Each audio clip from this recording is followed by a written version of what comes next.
here you go again. You say you want your freedom. Well, who am I to keep you down? It's only right that you should play the way you feel it. But listen carefully to the sound of your loneliness, like a heartbeat drives you mad. In the stillness of remembering what you had and what you lost and what you had and what you lost. Thunder only happens when it's raining. Players only love you when they're playing. Women, they will come and they will go. Yeah. When the rain washes you clean, you will know. You know.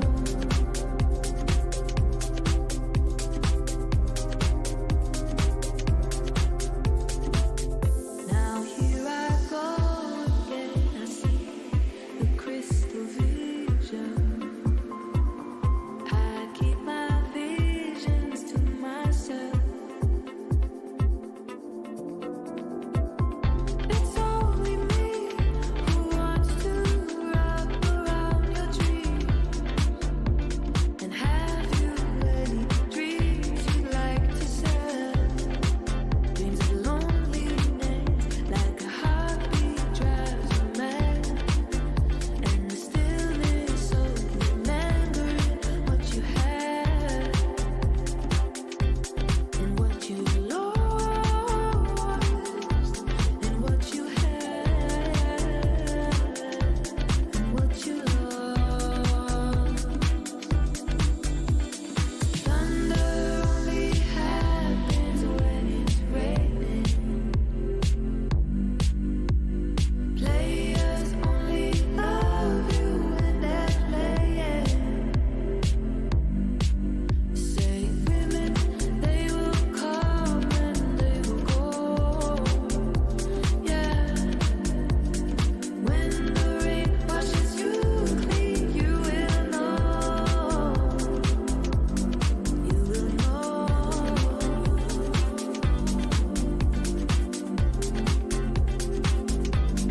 You will know.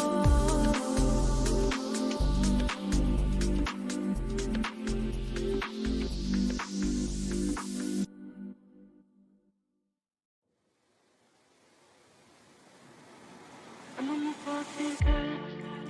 I'm 14 carats. Doing it off like my dad. Now you say you got a touch. So good, so good. Make you never wanna leave. So don't. Gonna wear that dress you like skin tight. Do my hair up real nice. And sync up at my skin to your heart beating. Cause I just wanna look good for you, good for you. I just wanna look good for you, good for you.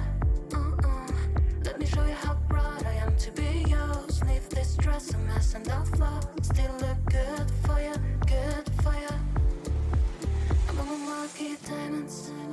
I'm a marquee diamond. Could even make that Tiffany jealous. You say give it to your heart, so bad, so bad. Make you never wanna leave. I won't. Gonna wear that dress you like skin tight. Do my hair up real nice. And sync up at my skin to how you're breathing. I just wanna look good for you, good for you. I just wanna look good for you, good for you. Let me show how proud I am to be yours. Leave this dress a mess and don't fall. Still look good for you, good for you.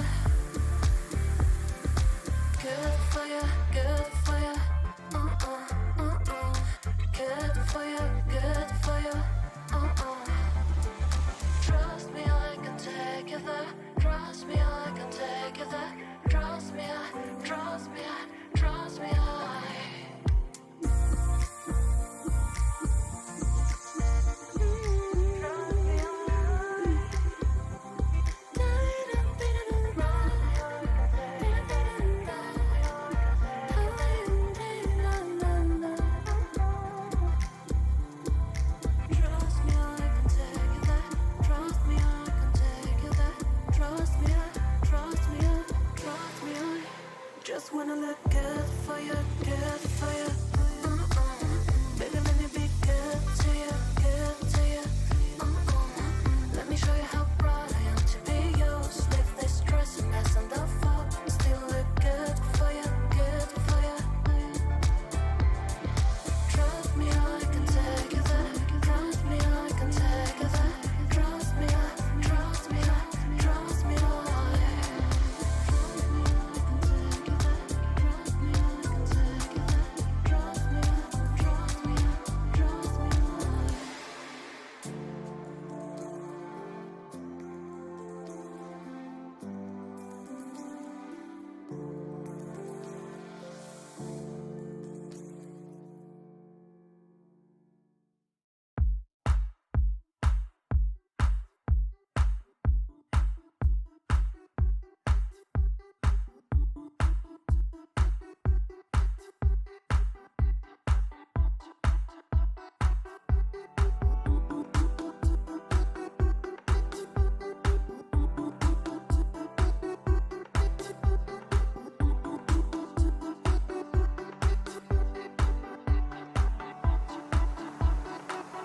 in the sky,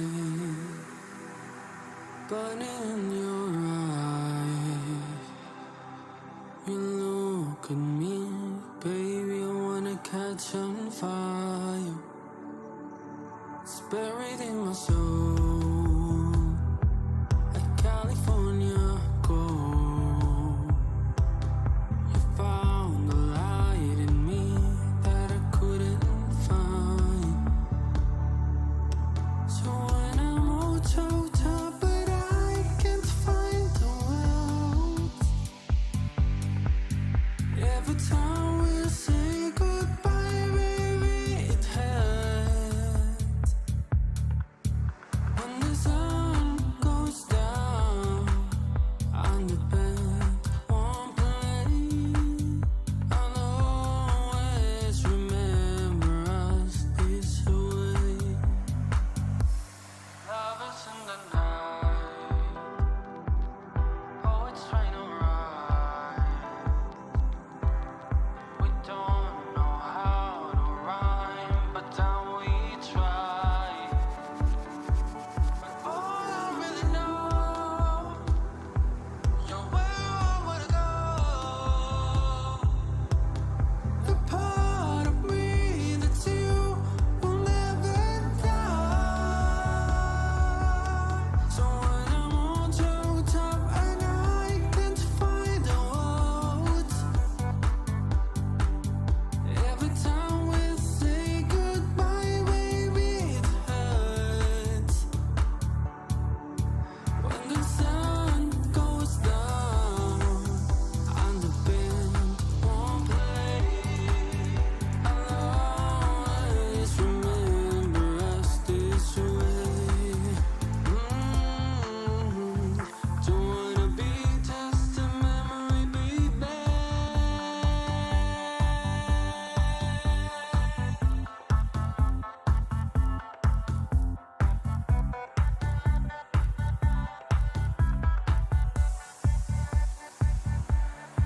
So when I'm all choked up and I can't find the words,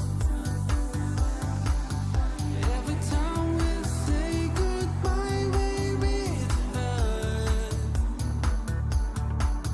When the sun goes down and the band won't play, I'll always remember us this way.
next to you.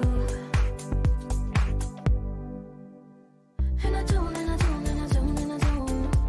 No, I don't, it's true. I don't know, I don't know, I don't know, I don't want anybody else but you. And I don't, and I don't, and I don't, and I don't.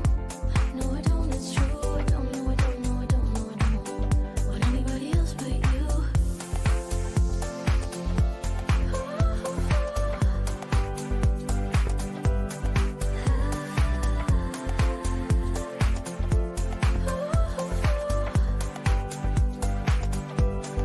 All the magic cut me into two, and with all your magic, I disappear from view, and I can't get over, can't get over you. Still I call it magic, such a precious truth. And I don't, and I don't, and I don't, and I don't. No, I don't, it's true. I don't know, I don't know, I don't know, I don't want anybody else but you. And I don't, and I don't, and I don't, and I don't. No, I don't, it's true. I don't know, I don't know, I don't know, I don't want anybody else but you. When I fall so far. I wanna fall so high. And I call it magic, and I call it true. Call it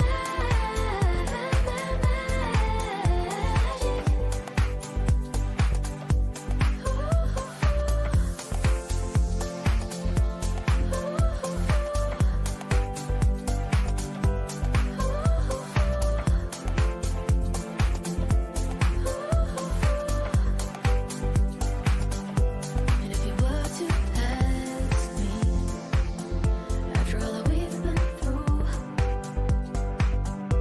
still believe in magic? Well, yes, I do. Oh, yes, I do. Oh, yes, I do. Oh, yes, I do. Of course I do.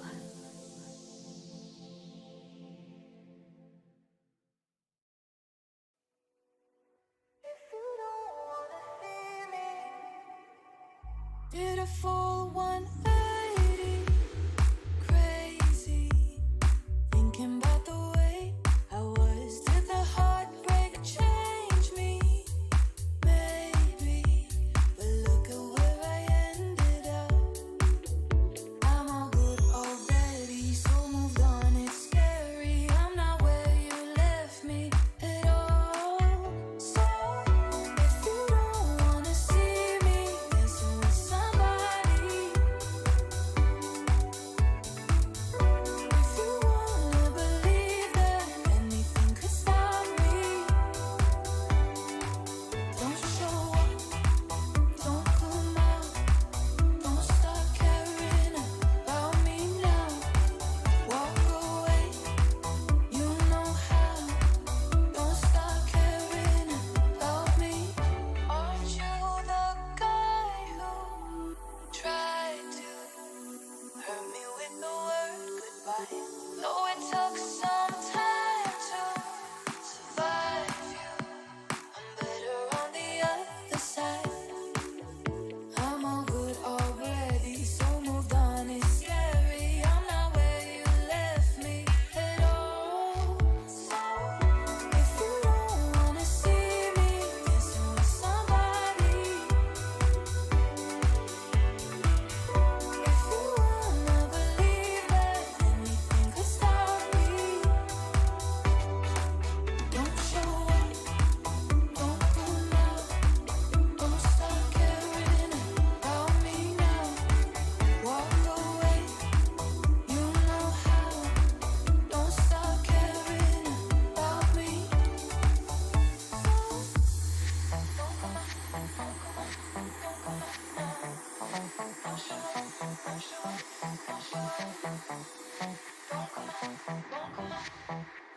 not where you left me at all.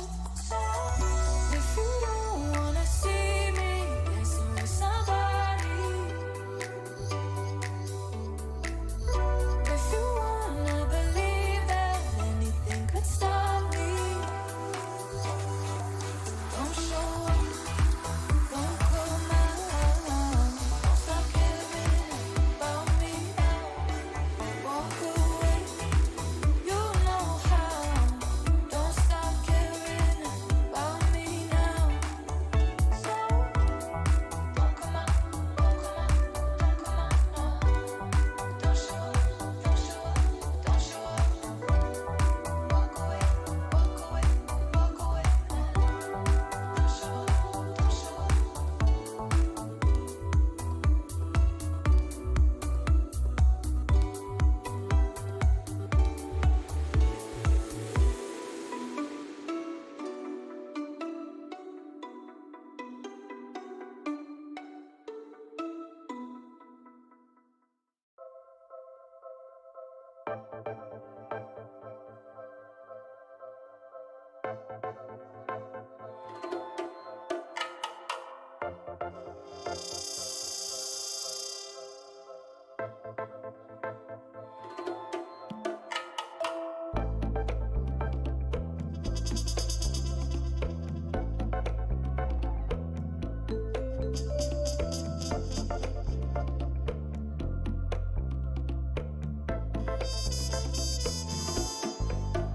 Let's dance.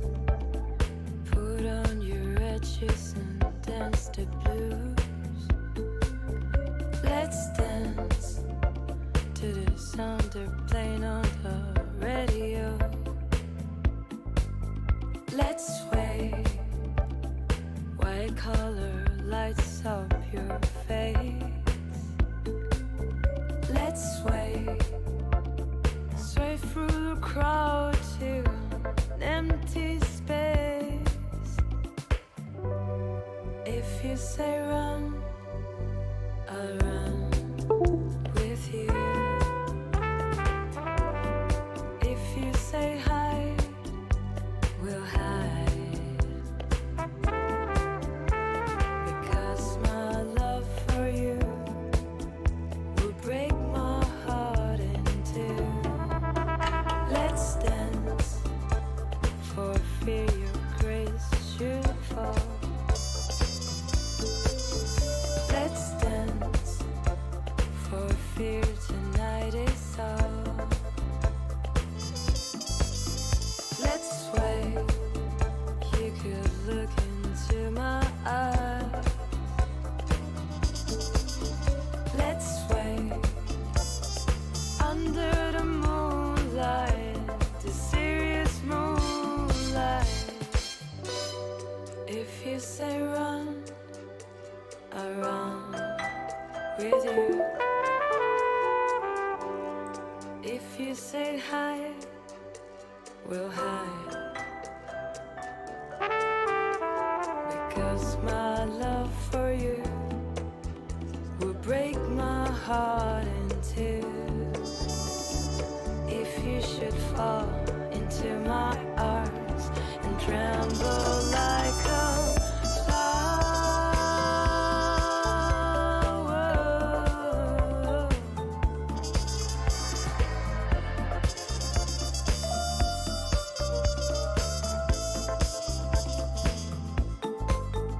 let's dance. Put on your red shoes and dance the blues.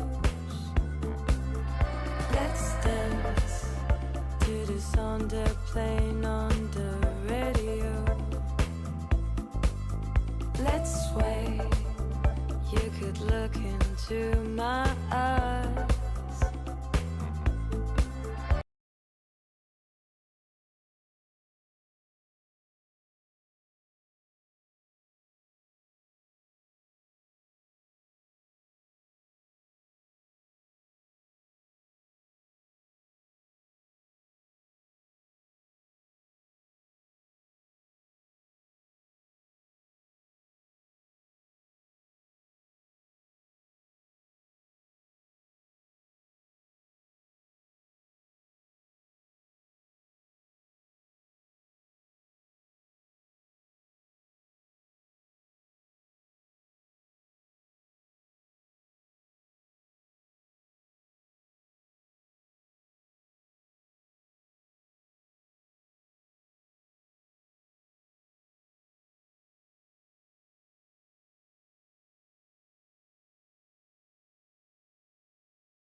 market. The Philippine Economic Zone Authority, as an investment promotion agency, oversees and administers incentives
Welcome to the Philippines, the paradise of investment opportunities in the Asia-Pacific region. The Philippine Economic Zone Authority is managing a globally competitive and ecologically sustainable environment for your investments and industries as exporters of goods and services to the world market. The Philippine Economic Zone Authority, as an investment promotion agency, oversees and administers incentives to ecozone developers and locators in world-class, environment-friendly, secured, and competitively priced special economic zones that are ready to host export industries that are into manufacturing, processing, refinery, assembly, IT/BPO, tourism, medical tourism, and agro-industry. So why the Philippines? Dole chose the Philippines and Mindanao specifically here in South Cotabato because the agronomic conditions are perfect for growing pineapples. So we are very close to the equator. We get a consistent climate over 12 months. Which means we can plant the whole year round. Philippine location is strategically situated in Southeast Asia. Logistic operation is another advantage, especially on import and export movement that is relevant to Samsung supply chain. The Philippines is the fastest growing economy among the ASEAN 6 countries. The Philippines has got a very large pool of highly trainable and really passionate workers, and I think that's one of the key things that is important in our industry, which is highly people-centric. We've got world-class facilities here and infrastructure. We've got government and PEZA support that allows us to facilitate our operation here. Generally, education standard is quite high. There are many graduates from university and college. That's why we thought hiring would be easier for us. 1 million Filipinos reach the working age every year. We are also the only ASEAN country granted the GSP status by both the United States and the European Union, meaning Philippine exports can enter the US and the European region tariff-free. Over the years, we have developed the PEZA brand of service for ease of doing business. First, we are a one-stop shop. Second, we are a non-stop shop. There is no red tape, only red carpet treatment. And lastly, in PEZA, there is no graft, no corruption. PEZA is renowned and highly respected for its one-stop shop policy. And as a matter of fact, it is highly regarded globally because of its no corruption tolerance and also its campaign against red tape. The office in Manila, for example, there are other government agencies that reside within the office, such as the Bureau of Immigration and Bureau of Customs, which makes it a lot easier for us to secure the necessary permits to deliver our business in country. We are also recognized in 2019 as the PEZA Employer of the Year in terms of large enterprise. PEZA is giving us a 5% GIT, inclusive of all taxes in the Philippines. We even get income tax holiday for new projects that we're bringing into this country. As a matter of fact, most countries has patterned their export industry using PEZA as their model. First, timely and consistent processing through PEZA's one-stop-shop concept. Second, assistance by the very accommodating and capable PEZA personnel. Third, partnership.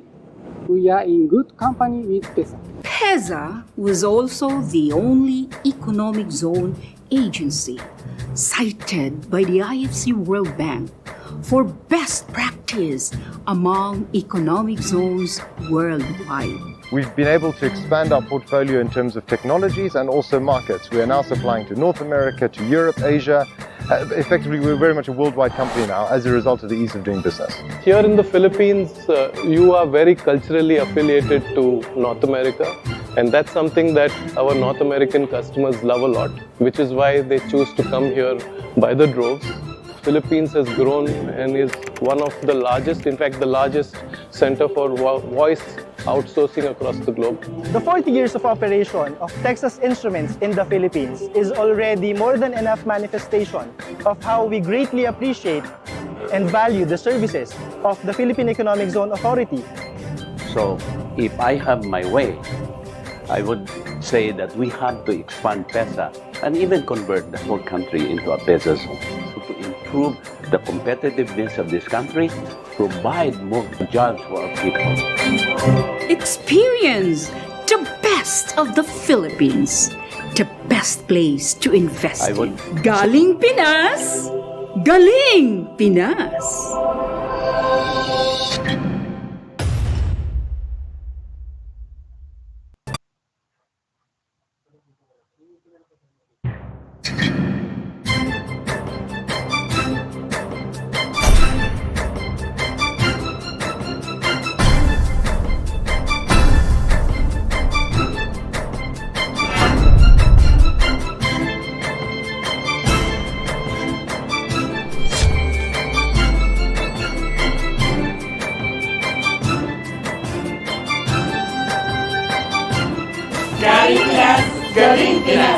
Welcome to the Philippines, the paradise of investment opportunities in the Asia-Pacific region. The Philippine Economic Zone Authority is managing a globally competitive and ecologically sustainable environment for your investments and industries as exporters of goods and services to the world market.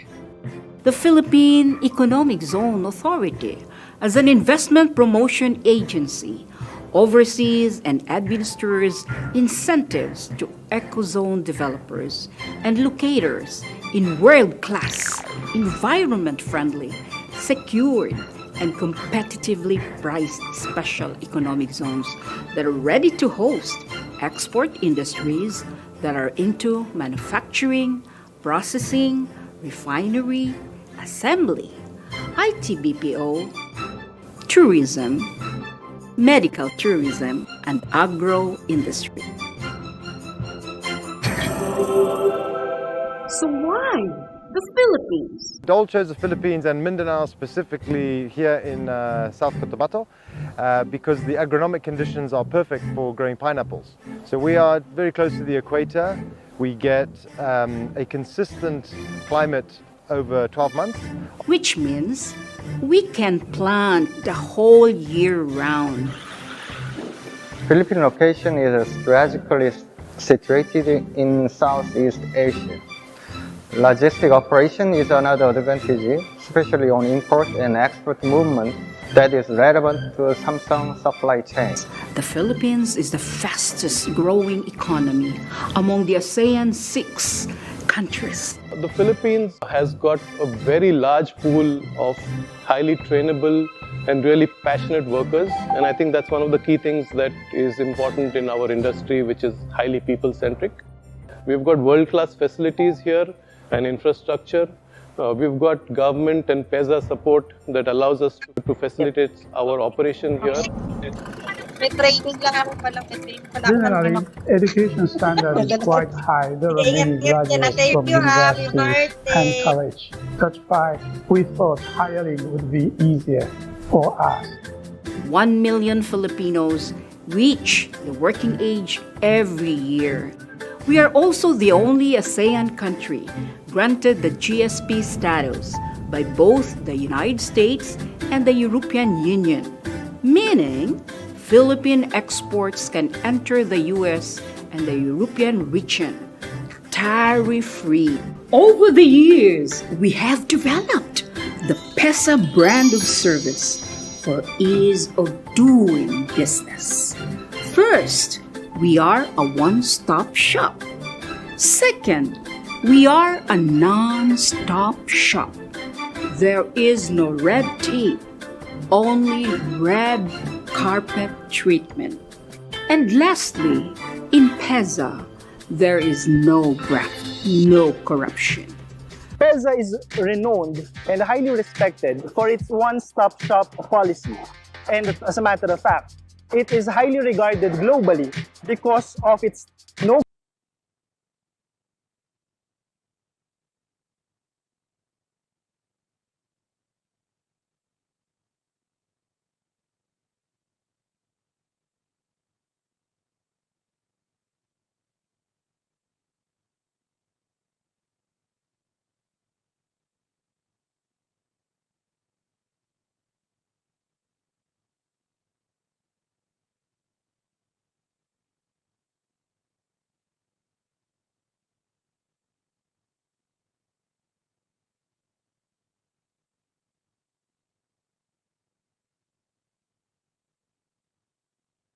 November 18, 2021, between PEZA and the Bureau of Immigration.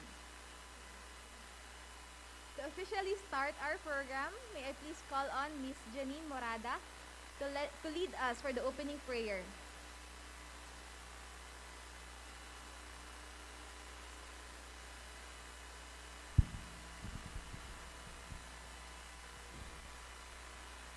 Our dear Heavenly Father, we are gathered here today to praise and honor your name as we discuss all the things about the PEZA visa with our locators. Thank you for giving us this opportunity to be with everyone involved in this endeavor. May you bless the PEZA visa so that we can achieve our objective, which is to provide a more improved service and seamless process for our investors.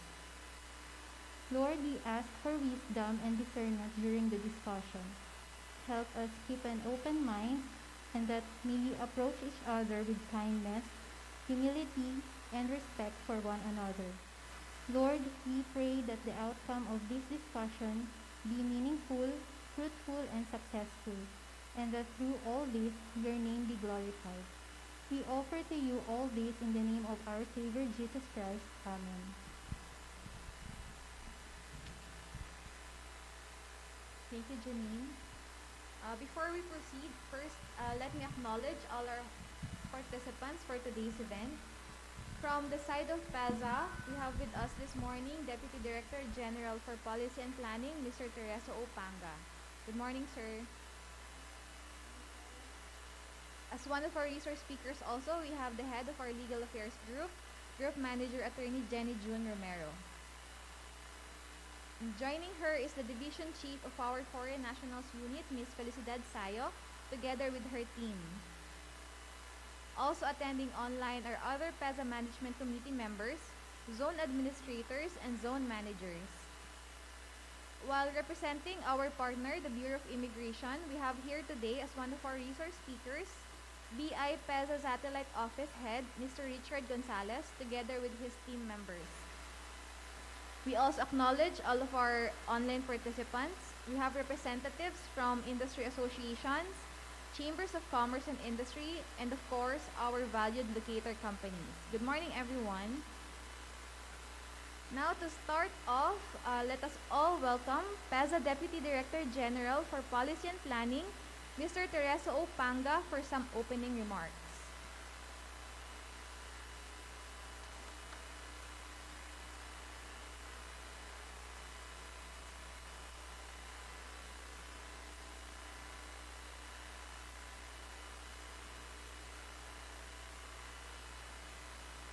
Hello, sir.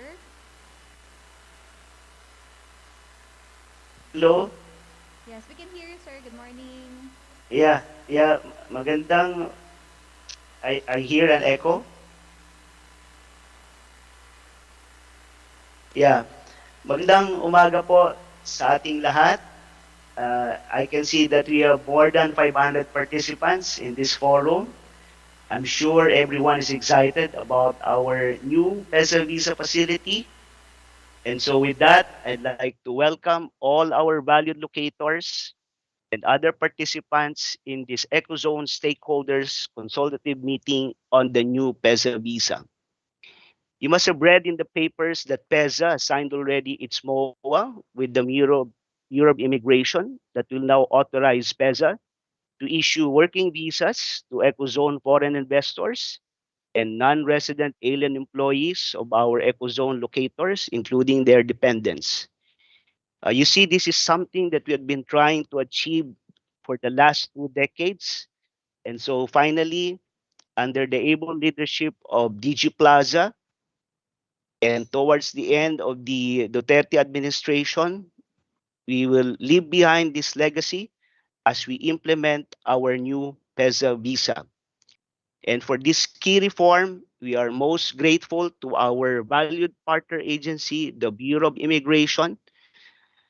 Since day one, they have been supporting us with the old PEZA visa together with the Department of Justice. And as we implement our new PEZA visa, we will continue with our collaboration with the Bureau of Immigration. This time, the new PEZA visa will have a maximum validity of 2 years and can be issued within 10 days if documents are complete. Although it remains to be seen, we stand by this commitment because we want nothing but the best for our locators. Siguro po, yan na ang pinakamabilis na visa issuance sa buong Pilipinas and compared to all other Freeport agencies which are also issuing their own visas. With the predictability of our visa system, including issuance of PESA visa IDs, the EcoZone locators can be rest assured of our world-class service, more efficient, and much faster facilitation of visas for qualified EcoZone foreign nationals.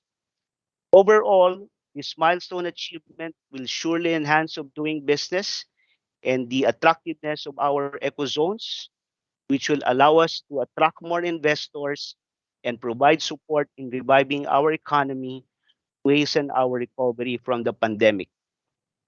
With that, I urge everyone to listen and appreciate the presentation of our Head of Legal, Attorney Jenny Romero, as well as Head of BI PEZA Satellite Office, Mr. Richard Gonzalez. Kudos to our Foreign National Unit and our Bureau of Immigration Satellite Office for a job well done. With that, maraming salamat at mabuhay po tayong lahat.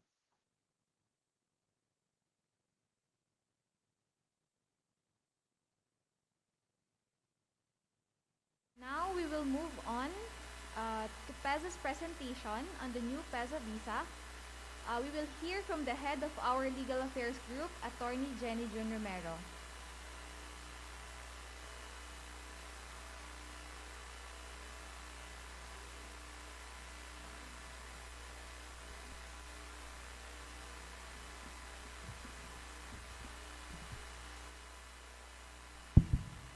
Hello everyone.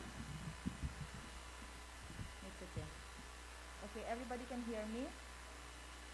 Thank you everyone for those who are joining us here at the auditorium and for those online for taking a break from your very busy schedule to join us here at the briefing on the PEZA visa. Okay? Without much more introduction, our briefing would cover the following topics. We will be talking about the background, the salient features of the PEZA visa, the documentary requirements, the procedural requirements, the reasons for the denial of the application of the PEZA visa by PEZA and by the Bureau of Immigration. We have causes for the suspension, cancellation, and revocation of the PEZA visa, the remedies available to our locators in case of suspension, cancellation, revocation, and we will also be talking about the responsibility of the company the moment the foreign national who is the holder of the PEZA visa has already been terminated from service. We'll also be talking about the downgrading of the PEZA visa, the transitory provisions, and the last will be the effectivity of this PEZA visa. Okay.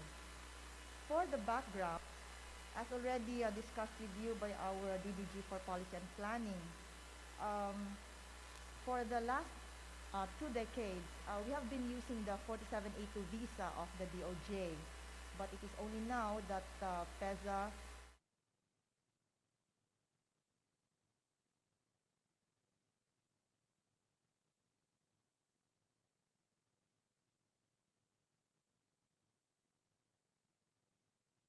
authorized to issue working visas to foreign nationals in executive positions and to other positions like the technical, the supervisory, and the managerial positions for as long as it will not exceed 5% of the total manpower of the enterprise. Because if it will exceed, you already need the clearance or authorization from the Secretary of Labor. So, to respond and to answer the call of President Duterte to streamline processes and improve government services, the Philippine Economic Zone Authority and Immigration, they entered and signed this Memorandum of Agreement on November 11, and it was published in the newspaper last November 12. And the objectives of our MOA, as I said, will streamline our processes in visa facilitation and visa approval. And this will provide efficient, simplified, harmonized rules and procedures. And through this PEZA visa also, you'll be able to, the PEZA visa will be a very effective measure or control measure to monitor the movement of foreign nationals inside the economic zone. Because every year, the foreign national will be required to renew their PEZA visa card. So that way, we'll be able to monitor the whereabouts and of course, monitor compliance by our company as regards the rules and regulations relative to the issuance of the PEZA visa. The MOA and the IRR were also signed following these guidelines. These guidelines will also, of course, be effective only for PEZA nationals, foreign nationals who are employed inside our PEZA zones by PEZA registered enterprises and to the respective qualified dependents. So as I said earlier, PEZA will now be authorized to issue the working visas for the executives, the presidents, the vice presidents, the treasurers, the managers, and to the non-resident aliens, those are the technical, supervisor, and the managerial staff of the company. The PEZA visa will be valid inside and outside the economic zone, but this will only authorize the foreign nationals to be employed inside the economic zone in our PEZA registered companies. It will not be, recognized outside PEZA economic zones for purpose of employment. The PEZA visa is valid for 2 years and may be renewed also for 2 years. Well, it depends on the need of the company. Like since this PEZA visa is based on employment, So we'll just be issuing, like for example, if the AEP that was approved is only good for 1 year because the employment contract is 1 year, then we'll be issuing also a PEZA visa good for 1 year. But PEZA, under this MOA, is authorized to issue a PEZA visa good for 2 years. The PEZA visa could also be issued to the dependents, qualified dependents of the principal. The principal is the foreign national who is employed by the company. But the PEZA visa that will be issued to dependents will also be coterminous only with the visa of the principal. Okay, we go to the next slide. These are the salient features of the PEZA visa. As I said, go back. Previous slide, please. The salient features. Okay. As I said already earlier, the salient features of the PEZA visa are the following. It is valid for 2 years and renewable for another 2 years, depending on the need of the company. When I say need of the company, that is on the contract of employment, because this visa is based on the employment of the foreign national. It will also be one of the privileges of this PEZA visa is it will exempt the holder from requirements of the Bureau of Immigration, that is with multiple entry privileges, including exemption from the permits and clearances. You see them there: exit clearance certificate, the entry permit, and the special return certificate. What is also very good on this MOA and IRR that was signed by PEZA and the BI is that it will really considerably reduce the processing time for the application, approval, facilitation of the PEZA visa for our locators. Everyone would know that the present what do you call this, procedure now, process now, it would take at least a month. But now, with this new MOA and IRR with immigration, since it will just be with, between PEZA and the immigration, we have the satellite office here at the head office, which is just across a few steps from our FNU unit at head office. We will just be processing the PEZA visa applications in 10 calendar days.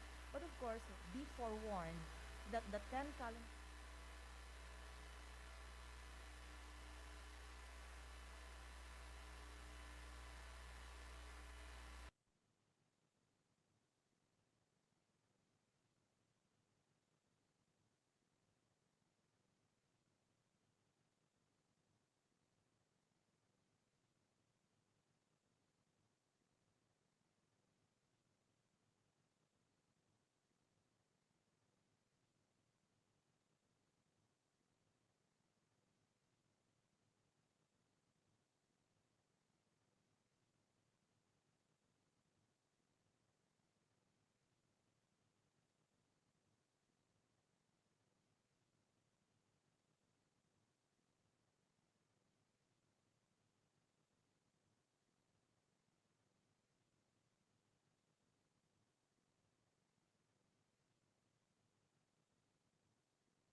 Second, there should be an undertaking from the company showing that the foreign national that they're employing would not exceed 5% of the total manpower as required by our law. Okay, we proceed with letter G. What's the letter G documentary requirement? Have certified true copies of the foreign national's alien employment permit. We have to emphasize this, that the alien employment permit is the prerequisite, one of the prerequisites for the issuance of the PEZA visa. The alien employment permit would show that there is no other Filipino capable, able, and willing to perform the job or to give the services for which the foreign national's service is needed in the company. So it is up to the company, the PEZA registered enterprise, to justify the employment of the foreign national. Okay, next letter please. Next requirement. Okay, this is the one I'm talking about a while ago. If the company will subcontract, will get another entity to process their application for visa, these are the requirements. The chief executive, the president of the enterprise must authorize either the law firm, providers, or what else?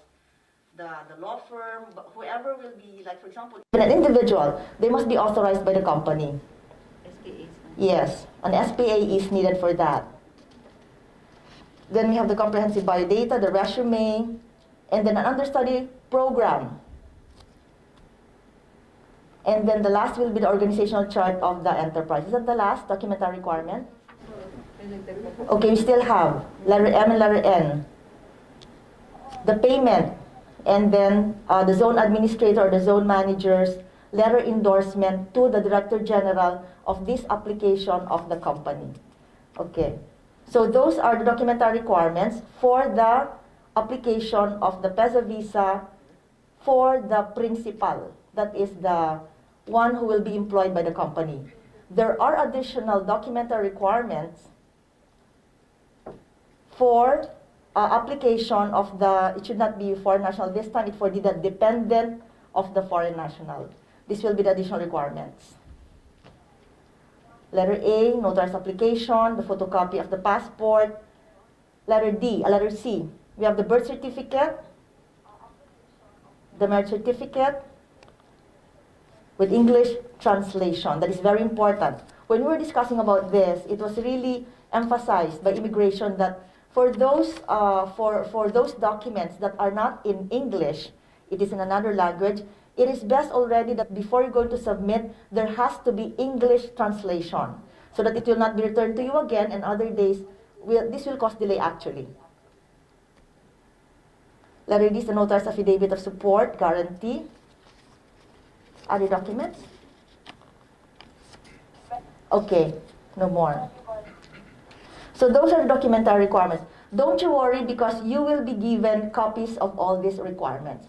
In fact, within the week, we will be issuing the memorandum circular, basically discussing all of the things that we've discussed, plus we will be attaching there the forms that you will be using so that you will not have difficulty already coming up with your own template. We'll be providing you with those. It will be attached in the memorandum circular that will be issued within the week. So we go to this slide. The PEZA registered enterprise which intends to renew or extend. Go back. So we were talking a while ago about documentary requirements for the first application. Yung first pa lang na mag-apply. But when you're going to extend or to renew, you will be submitting to us the same documentary requirements. Okay? The next page. The next slide, please. The procedural requirements. I think it is best if we just show them the flow chart. Okay. As I said, between the old and the new procedure now, we will be requiring you the same documents. Basically also for the new and the old visas, the same procedure, with the exception that this time we will not be going through the DOJ anymore because we will not be using the DOJ visa. The DOJ visa is called what? 4782 visa. But this time, it will now be called what? The PEZA visa. And under the PEZA visa, it will just be between the PEZA and the Bureau of Immigration. So we look at the flow chart.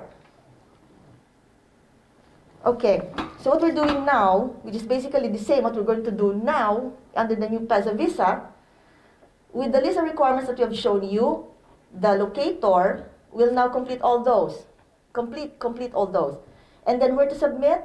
Submit them to the zone manager, zone administrator, and in case of IT companies, BPOs, it will be submitted where? To the office of the zone office NCR. Where is that? It is at the head office, Double Dragon. Few steps from the FNU and the Bureau of Immigration. So please be very sure that when you submit these documents, you really have to look at the checklist that we're going to give you. You have to really comply one by one. We don't want to happen that when it is being evaluated by the zone manager, you will be told this is wrong, you come back. So avoid those scenarios so that we will really comply with the 5-day approval, okay? But the 5-day approval starts at the FNU. Nahihirapan ako huminga. Okay. I removed my mask because I could not breathe easily while talking so much. Okay? So we go back to the procedure.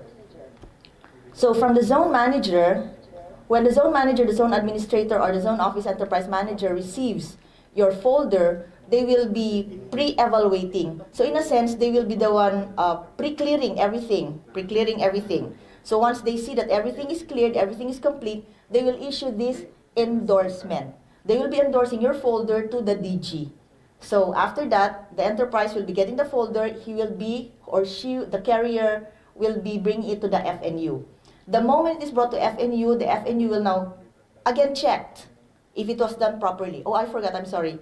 It is also the zone level that you're going to pay the fees. As of now, BI and PEZA have agreed that we will just be issuing a joint memorandum circular on the fees to be paid. But I heard already from our head at the Bureau of Immigration that they have fees, administrative fees being followed also for these purposes. But we will be talking again, the technical working group will be talking, and we will be issuing the joint memo circular on the fees to be paid. Okay? So, if it is already complete from the zone level, it will be endorsed to the Foreign Nationals Unit at head office at Double Dragon. Once the Foreign National Unit sees that everything is complete, they will receive it. They will tatak, they will stamp receive. That is the time that the 5-day working day will start. Okay? So we are there at the receiving. So as you see, the flowchart starts at the receiving of the foreign national.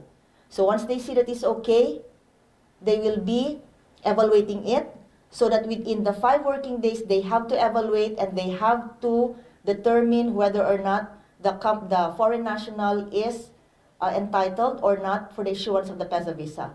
If they see that everything is in order, approved. We will proceed with the next step. But as you can see, the right portion of the flowchart, if it is denied, then we'll be issuing a denial order. So there will be issues for the denial. We will see it in the next slides. So once it is approved, the DG will issue an approval letter stating that your application has been approved. You have to comply with the following. And we'll also state in the approval that the foreign national must appear within, I think, 15 calendar days or 30. We'll issue a circular on this for the implementation of your approved visa. Because I heard that during the technical working group discussions, there were instances when companies, they have their application for visa approved by the DOJ. But once it is approved by the DOJ, they don't proceed already for the implementation for whatever reason. And then they will just go back to immigration for renewal, and it is shown that there has been an approval before that was not implemented. It causes complications. So what we will do with the PEZA visa is in our approval, in the DG's approval, we will be stating there, we'll be putting a statement there that the company now has an approved PEZA visa, but you are required to go to appear, personally appear at the immigration for the implementation of that approved visa within a certain period. Otherwise, the approval will be considered revoked or cancelled. Okay, so approval. Once it is already issued, the approval by the DG, the company will be issued a notice, that is the approval notice, and sabay, what do you call this? Simultaneous, since as I said, we have a very uh, convenient, yes, we have already established the one-stop shop, few steps from the FNU for those who are already aware of how our office looks like. Few steps from the FNU, it is the Bureau of Immigration. So the moment we issue the application, one of the staff will now go to the Bureau of Immigration to already hand carry the folder to the immigration office. Okay? So from there, the immigration will now do its thing, application, evaluation. As I said, our partner from the Bureau of Immigration will join us later on. So he will be the one discussing to you what happens also when your application reaches their office. Okay? So that's it. So if the Bureau of Immigration finds that everything is in order, you will be called for the implementation of your visa.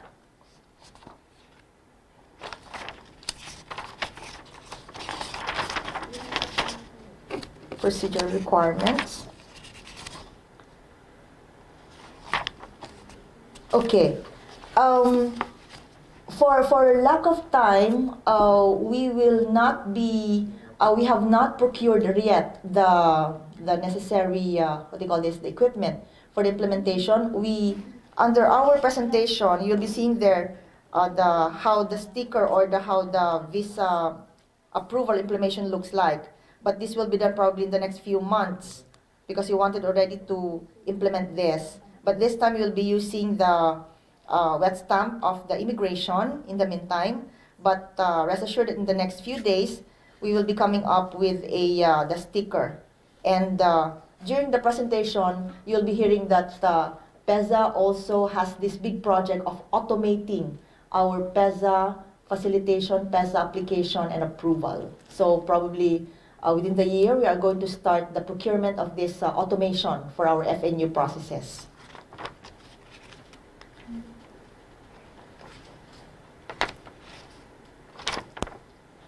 Okay, now we're done with the procedural requirements. We go to the application, the denial of the application. Your application for PEZA visa, if you are not able to comply with certain requirements, of course, it will be denied by PEZA. And there are grounds here in our presentation for denial of the PEZA visa. Okay. First is that the foreign national or alien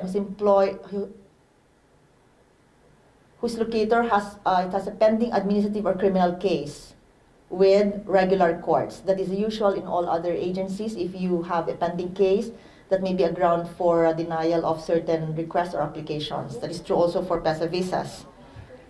Letter B, when the foreign national has a derogatory record, character, or certain public interest grounds. There are misrepresentations when in your applications you submitted fake documents, also tampered documents, or you misrepresented something there. You have deportation record. We have non-compliance with the rules and regulations of the PEZA law, implementing rules and regulations and relevant circulars in relation to visa application and processing, or other circumstances analogous or similar to the foregoing. Okay. It is also good at this point that I would say that our companies are expected to be good corporate citizens. And the incentives that the government through PEZA is granting you is a privilege. And a privilege with concomitant obligations from the companies. So the companies must comply with the PEZA rules and regulations to be considered as PEZA good corporate citizens. And if you have derogatory records with PEZA, like for example, you have not been submitting your reportorial requirements, you have been known to violate rules and regulations on what do you call this, smuggling, or even non-submission of the reports needed, or you have not been getting the necessary permits or clearances for your transactions, well, be forewarned, because those might be taken into account when we process your application for PEZA visas. Next slide, please. The Bureau of Immigration also has its list of or grounds for denying your application for a PEZA visa. As I said, this will be properly discussed more by our counterpart from the Bureau of Immigration when they join us later. But you can see it now. Can you see it in the screen? So you can have an idea.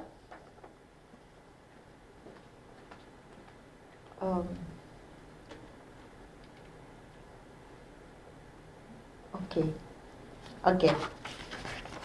I have a note here that they will really join us, from the Bureau of Immigration. Okay, so can you see the grounds for the Bureau of Immigration? They're almost the same as ours. They have the derogatory record, misrepresentation of facts, lack of legal grounds, submission of tampered, falsified documents. Okay. Now, once everything is in order, the Bureau of Immigration finds that all your submissions are okay, they don't find anything derogatory on the part of the applicant or the dependents, the qualified dependents. So, of course, they will be issuing they will now be implementing the approved PEZA visa. Okay. But of course, you will not stop there. You will not just say, well, I have now my PEZA visa, could that anything, I'm already safe, or something to that effect. Because even if you're already issued a PEZA visa, those visas could still be what? Suspended, cancelled, or revoked. And what are the grounds for suspension, cancellation, revocation? You could see it in our screen right now. So, who can suspend, cancel, or revoke the PEZA visa? It will be the Bureau of Immigration, because the Bureau of Immigration is the one under the law mandated by law on the issuance of all this implementation of these visas, and one of which is the PEZA visa. What PEZA can do is, if we see that there's ground really for cancellation, we recommend, we endorse to the Bureau of Immigration that Bureau of Immigration will cancel that visa. So what are the grounds under which PEZA could recommend or endorse the cancellation of your approved or issued visa? We go one by one. Letter A. You have the continued stay of the foreign national may result in damage to the interest of the industry or the country. The employment of the foreign national is suspended by the employer or by the court. Letter C. Non-compliance with any of the requirements or conditions for which the work permit or visa has been issued. Letter D. Misrepresentation of facts in the application, submission of falsified documents, foreign national has a derogatory record, character, or certain public interest grounds. We still have some more grounds. You have the next page. We have the employer terminated the employment of the foreign national, the application for another visa category at the option of the visa holder, non-compliance with the rules and regulations of the PEZA law, and other circumstances analogous or similar to the foregoing. Actually, those grounds are self-explanatory, but if you think that you need things to be clarified there, we have a question and answer portion after this presentation where we could answer your questions. Okay. So if PEZA, as I said earlier, if PEZA sees that there's a ground for the suspension, cancellation, or revocation of the PEZA visa, we will now issue, the DG will issue this order of cancellation. And we will endorse it to the Bureau of Immigration within 5 working days from its issuance for appropriate action. Okay. Also, don't think that the BI could not revoke, suspend or cancel your PEZA visa if PEZA will not be able to see any ground. Because the Bureau of Immigration motu proprio on its own, they could also cancel, suspend, or revoke the PEZA visa. What are the grounds? Okay, it states here, the Bureau of Immigration shall have the authority to suspend, cancel, and revoke PEZA visas motu proprio on its own, even without the endorsement of PEZA, on the ground of violation of conditions of stay and other immigration laws. So, the immigration, as I said, will be discussing more about this. What are the possible grounds that on its own they could suspend, cancel, or revoke the PEZA visa that was already approved by PEZA. But of course, when it cancels or suspends, the Bureau of Immigration will be informing us about it. So sabihin ng Bureau of Immigration, oh, I suspended the visa of your foreign national. What can you say about it? Comment. So we'll also check if there is really a basis for Bureau of Immigration to suspend or cancel or revoke your visa. Next slide, please. We have here the remedies in case of suspension, cancellation, or revocation of your PEZA visa. So you will be filing a motion for reconsideration or an appeal. With whom? With the Bureau of Immigration, because they are the ones, they are mandated to implement the PEZA visa. So you will file the motion for reconsideration appeal with the Bureau of Immigration. But mind you, only those MRs, appeals, requests for reconsiderations endorsed by PEZA will be acted upon by the Bureau of Immigration. So sa PEZA pa lang, dapat you will be able to justify already why your visa should not be suspended. You will be able to give us compelling reasons why we will not recommend the cancellation of your PEZA visa. Okay, is that clear? So far, so good for everyone? Okay, we now go to the responsibility of the PEZA registered enterprise. When the foreign national, when the holder of the PEZA visa will be separated from the company, na terminate, na wala na yung kanyang employment, what is the obligation of the company? Within 5 working days from termination or cessation of employment for whatever cause, the PEZA registered enterprise must inform PEZA in writing of such termination of employment. And what will happen? They must surrender the card that we will be issuing. Remember, when the application for PEZA visa is approved, we will also be issuing the PEZA visa card that will be renewable every year, and that will be a form of monitoring also the whereabouts of our foreign nationals or the holders of the PEZA visa. So you have to return that. Failure to perform such obligation will be a valid ground for denial of future work permit applications of prospective employees of the PEZA registered enterprise. Why do we require that you have to inform us in writing within 5 working days from the termination or cessation of employment? Because, okay, it's like this. The PEZA, what do you call this, as an agency that issues the visa, we are under obligation under the law to monitor the visas that we issue. We have to know where our foreign nationals are. We have to be able to account for their whereabouts, so that we also are required by government to make reporting requirements on the visas that we are going to issue. So it is the responsibility really of PEZA. The PEZA has a very big responsibility now as the one that issues the PEZA visa. So yes, that's correct. More obligations now on the part of PEZA because we are the ones issuing now the PEZA visa. So we also require some obligations from you, okay? So we help each other on this PEZA visa success. So within 5 working days, you have to inform us the moment that your foreign national has already been terminated from employment. You have to submit to us letter, you inform us, and then we will do now the downgrading. We will now downgrade the visa from the PEZA visa to another form of visa that will now become a temporary visitor's visa. But I'm going ahead of my next slide. Okay? So be very mindful of that. The moment that the employment of the foreign national is ceased or is separated from the company, you have to inform us immediately.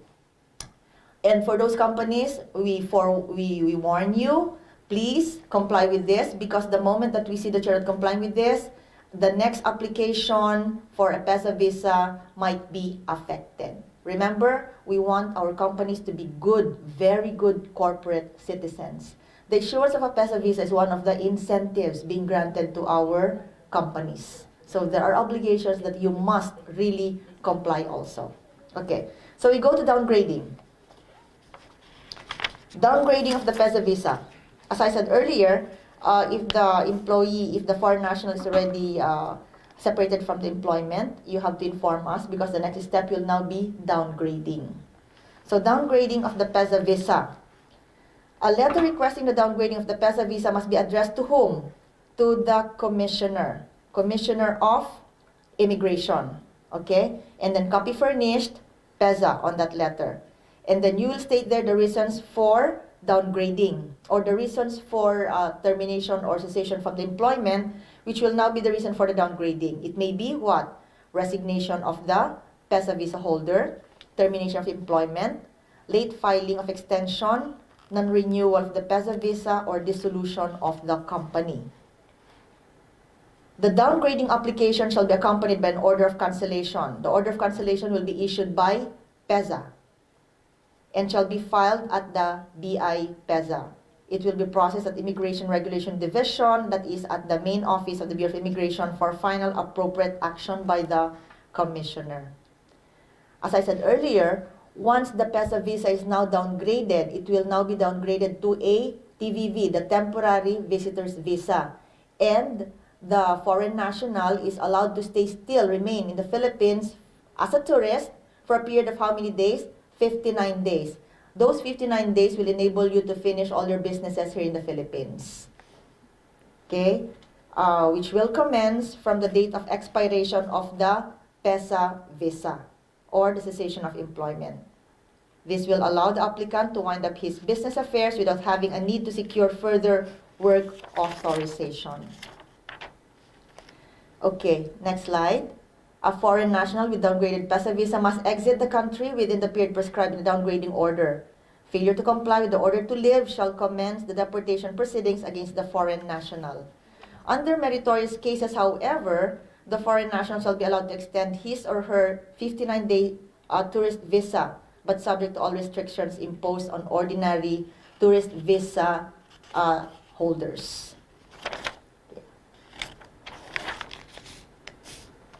Are everybody still awake? Yes. Okay. So we proceed to the miscellaneous provisions. Miscellaneous provisions. We expect a deluge of work, of course, because of the implementation of the PEZA visa, because we'll no longer be in partnership with our very good friend, the DOJ. The bulk of the problem, the bulk of the work will now be between now the PEZA and the immigration. So we expect more work for our offices. So we will also be assigning personnel so that there will be no delays on the processing of your PEZA visas.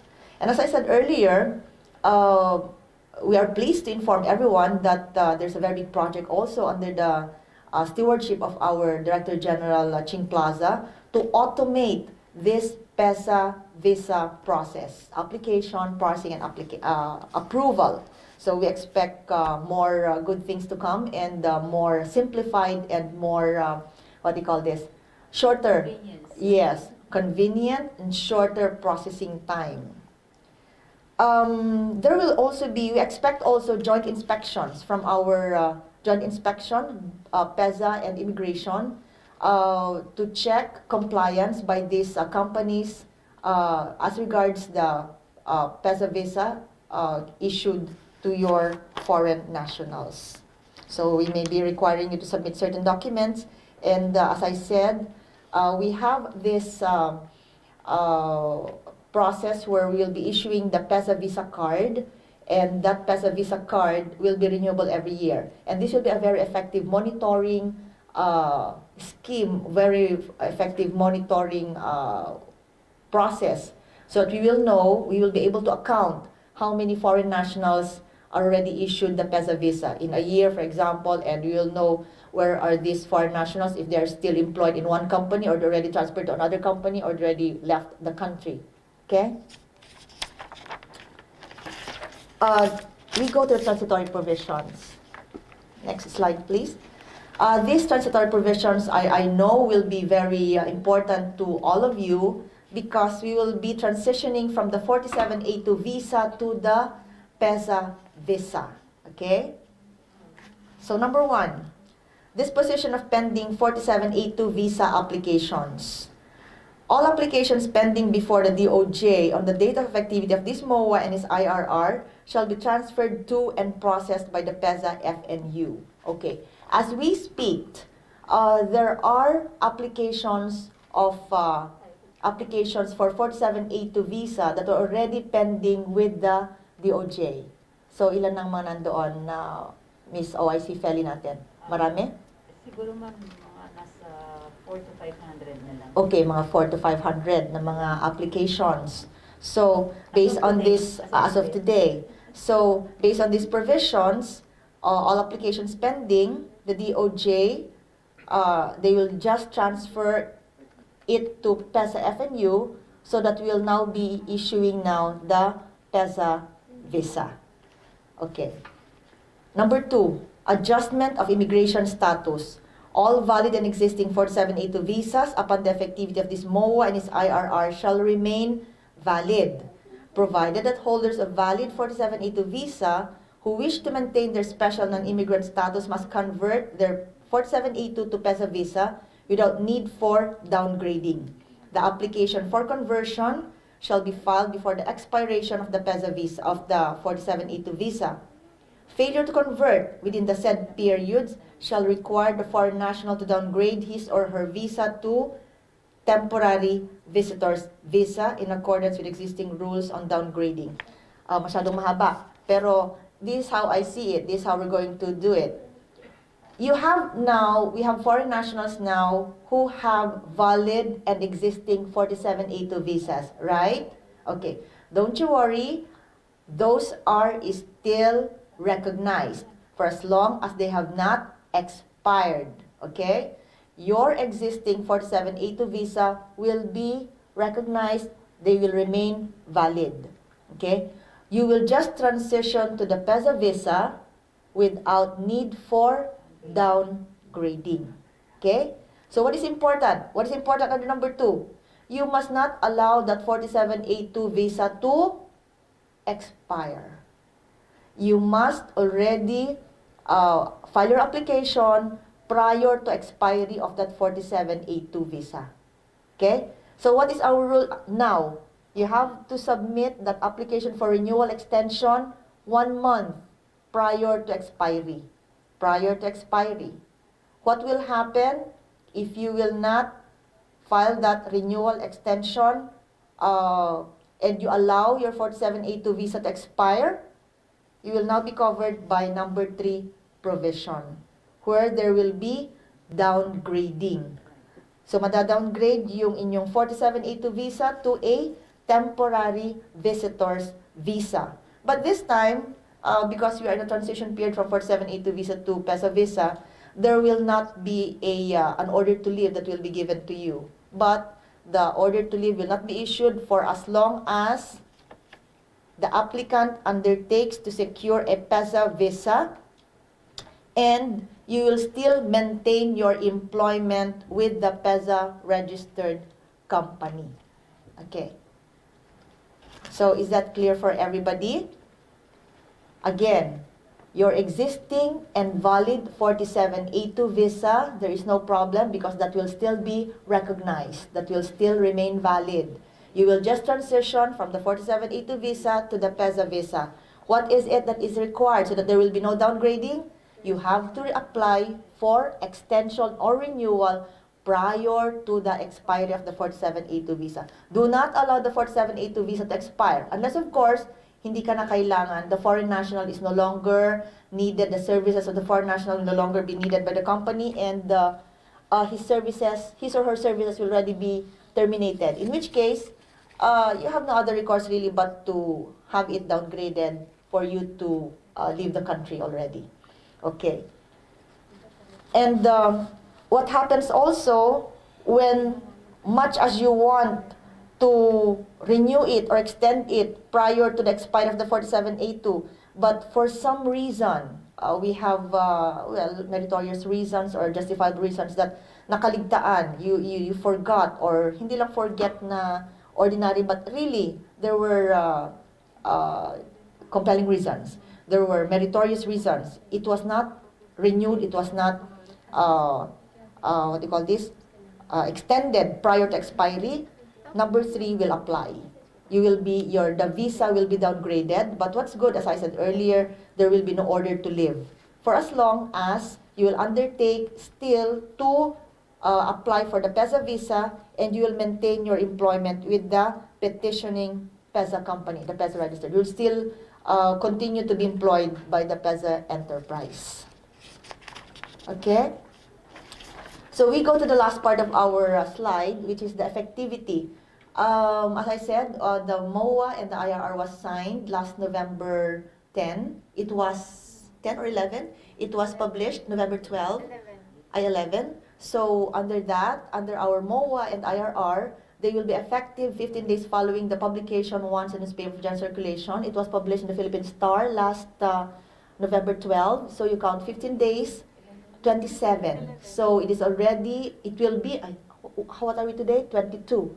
So it will be effective November 27. So we could start issuing the PEZA visa on November 27. Okay? So that ends my presentation. Unfortunately, our friends from the Bureau of Immigration are not yet here. But they said that, I'm sorry.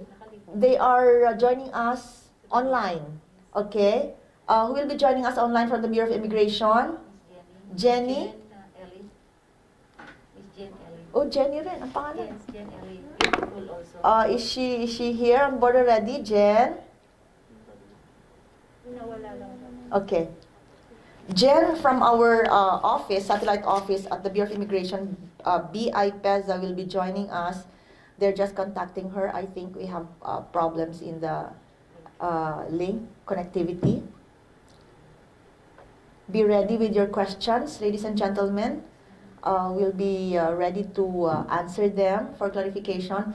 At this point, we'll say that we will be replicating this briefing in our 4 public economic zones in the next, probably by kailan? Sabi niyo po ma'am sa November, December, January. And there we will be talking directly to those who are really processing these applications. So in the 4 public economic zones, we will be coordinating with them for their availability. Is our friend from Bureau of Immigration ready online, on board?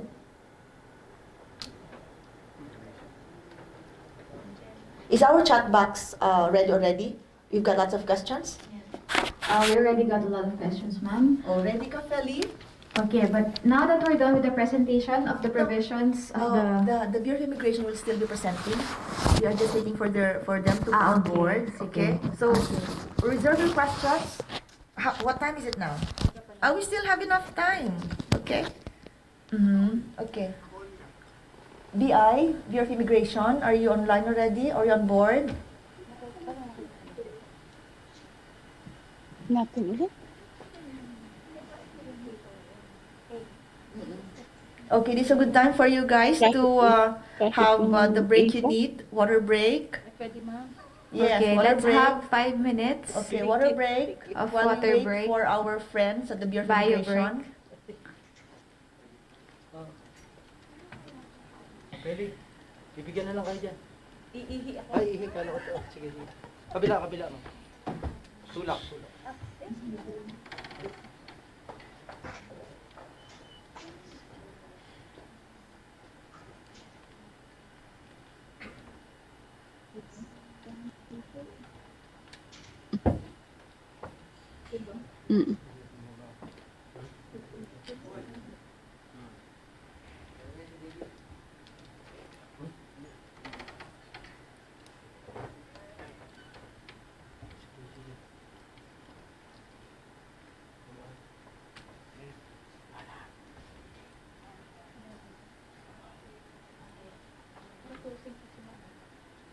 Tagal-tagal pa yung open forum. Doon na lang. Tagal-tagal pa yung open forum. Good morning, ma'am. Open forum pa lang, ma'am. Okay. Apo, this time po kami na may okay.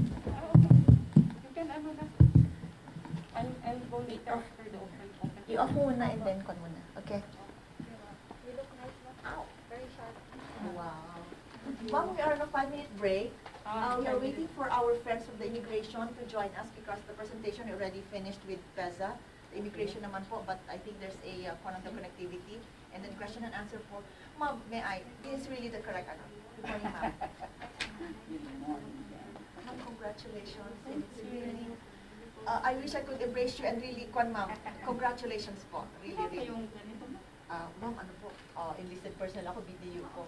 You look so great, great, ma'am, great.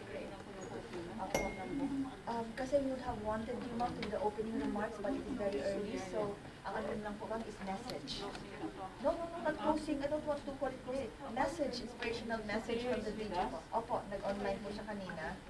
So we have a 5-minute break, and then mag-online ang immigration for the presentation, and then open forum of, say, 1 hour, and then we'll call you, ma'am, for your message, inspirational message for our people. Nandiyan na yung message for this afternoon? Gagawin pala po namin mamaya pagkatapos po nito ni Ada po. How many do we have sa in attendance sa virtual natin? 500.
Okay.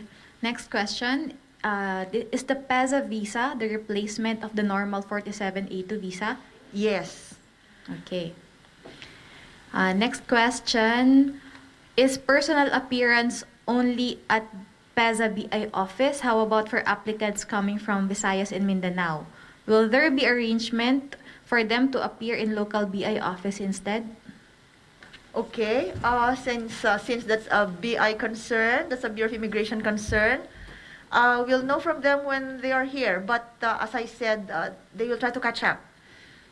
Okay, so we'll reserve this kind of questions. Park that question. Okay, ma'am. Is the new turnaround time of 10 days already incorporated in the BI's approval process and implementation? Again, come again. Is the new turnaround time of 10 days already incorporated in the BI's approval process and implementation? Yes. When we came up with this MO and IRR, we did this with the Bureau of Immigration.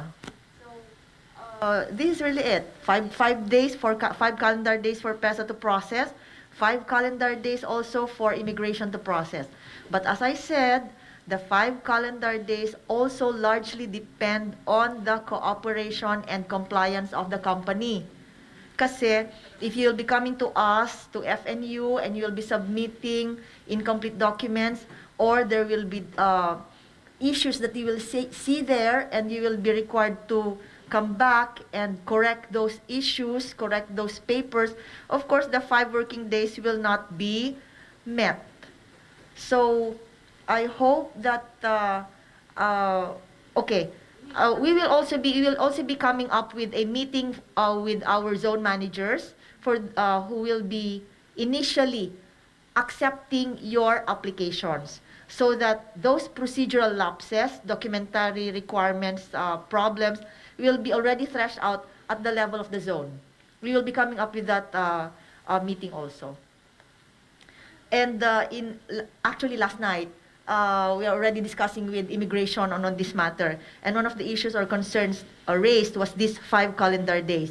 Bureau of Immigration said that they wanted to emphasize also that 5 calendar days will be met only if complete requirements were filed by the company, and if there will be no issues that will be seen by immigration. Like, for example, Mr. Richard told me last night that, for example, when they see that your documents have been, there are derogatory records that will come up. Of course, while you are complying or while you are explaining what is that derogatory record, what is that derogatory problem, the 5 days will not run also. Okay? So, the 5 days is really very highly dependent on your complete compliance with the documentary requirements, and that per evaluation, nothing will come up as something negative that you have to explain. We have 2 participants who want to ask their questions live. Ms. Jingle Raffles of THI. Hi, ma'am. Hi, Miss Jingle. Miss Jingle? You can unmute, ma'am. Hi, Miss Jingle. Good morning. Wala tayo. We can't hear Miss Jingle. Okay, we will come back to Ms. Jingle. In the meantime, let's answer some other questions. This is a question from Prov. Foreign national renewed AEP and valid until September 14, 2022. If we will apply for PEZA visa, should we apply for 2 years and renew the AEP next year? Okay. Okay. I will turn over the microphone to Feli, but before I turn over the microphone to Feli, sabi niya kasi is, can we already apply for 2 years? Remember, the PEZA visa is based on employment, and we'll be basing it on the AEP that was issued by the DOLE. When you're going to apply with the DOLE for the AEP, and the DOLE, even if you said that 2 years is the required or needed year of the validity of the visa, but the AEP is only approved for 1 year, much as we wanted to give you 2 years, we'll only be what do you call this? We'll be giving you only 1 year visa, 1 year validity of the visa. Yes, the AEP. Okay. Have we answered your question, Miss? Sino si Miss Prove? From Prove. Okay. Can we suspend again the question and answer portion because our very good friend from the immigration is already on board. Okay. Okay, so we will hear from the Bureau of Immigration, PEZA Satellite Office. We have with us here Miss Jennifer Ellie. Good morning. Good morning, Jennifer. Hello po, good morning. Good morning, everyone. Yes. So we'll start po with the BI's presentation. Can you hear me po? Yes, we can hear you, ma'am. You Yes go po. closer to the microphone, Ma'am Jen. Yes po. Is Very it okay soft. na po? Can you hear me po? Okay. Can our audience hear Miss Yes, Jen? we can hear you, Miss Ellie. Okay. So basically the presentation po was already discussed by Attorney Jenny. Can we proceed with slide 17 of the same presentation, please?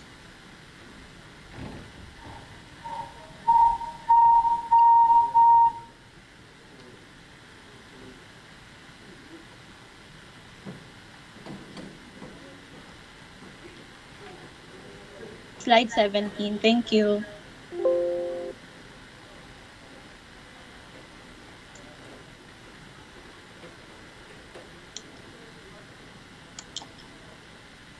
For the denial of application by BI.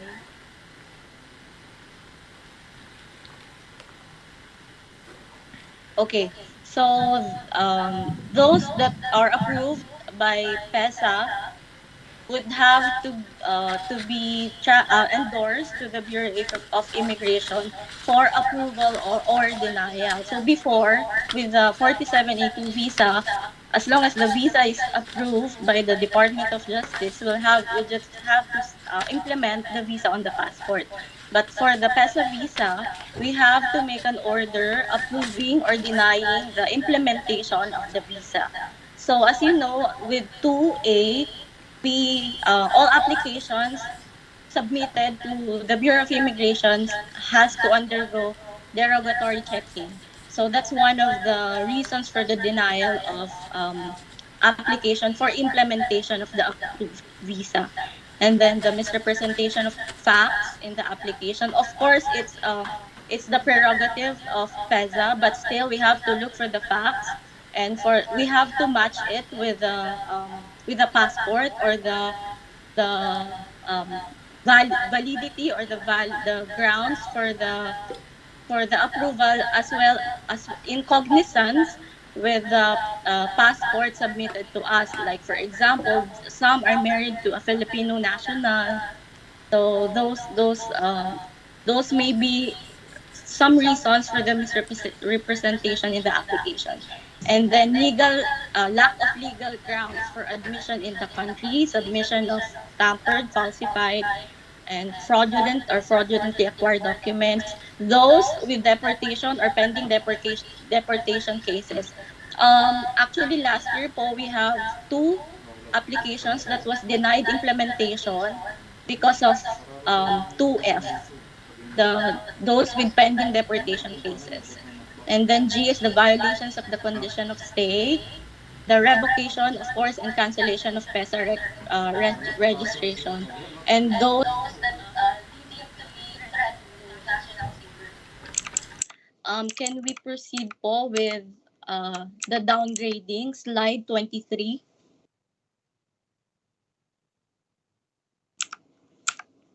I mean 22.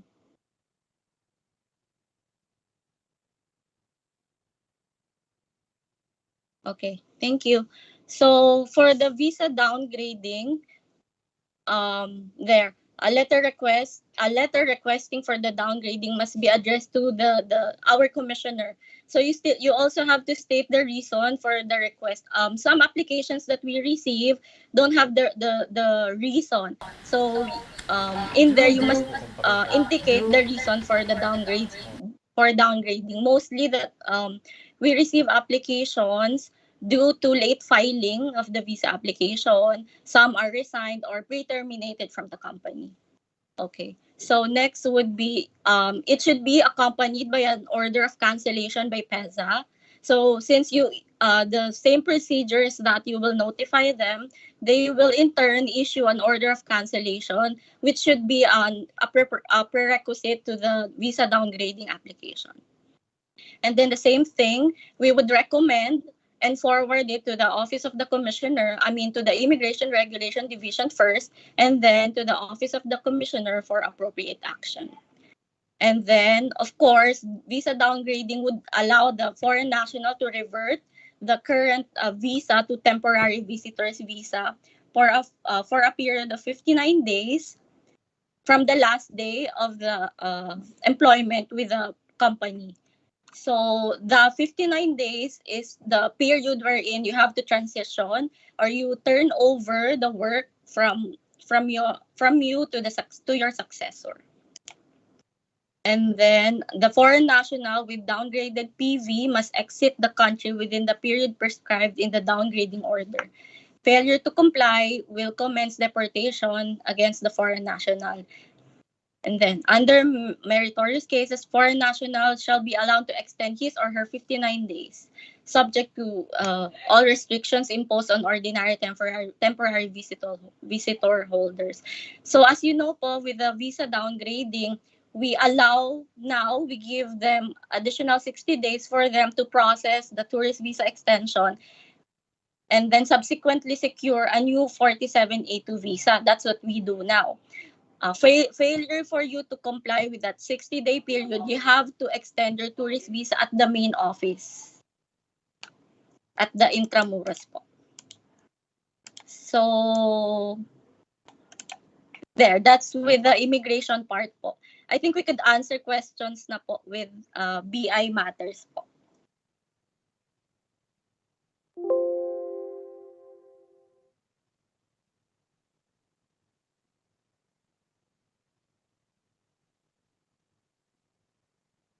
Attorney Jen.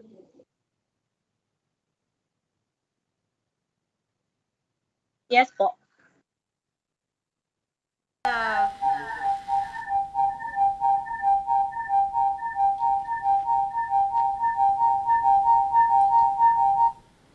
Okay. We could answer With the na lang po conclusion of questions with the- regards to BI-related matters po. Jenny, you're saying something? We could answer questions po that are BI-related po. Okay. With the conclusion of the PEZA and the Bureau of Immigration presentation, we now open the floor to your questions. There's one question which we parked earlier because this is meant for the PEZA BI. Is personal appearance only at PEZA BI office? How about the applicants coming from Visayas and Mindanao? Will there be arrangement for them to appear in local BI office instead?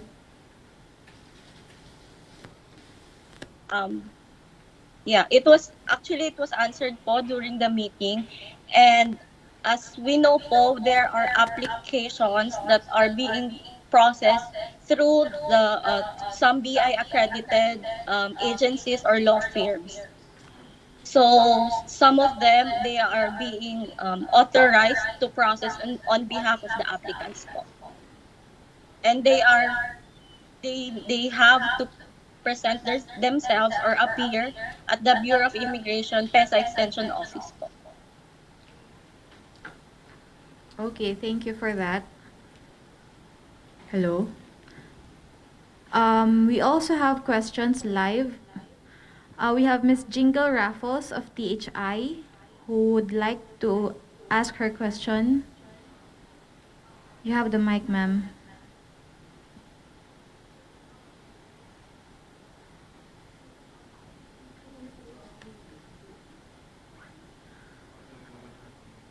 Let's move on first to Miss Jesseline Gamban, and then we'll go back to Miss Jingle.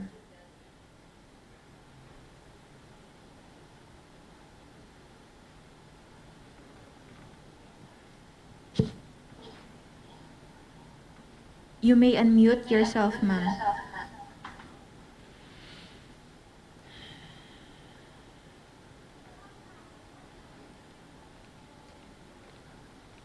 Okay. We'll move first to Miss Mary Rose Tapik. I am Rose from ASO, Philippines.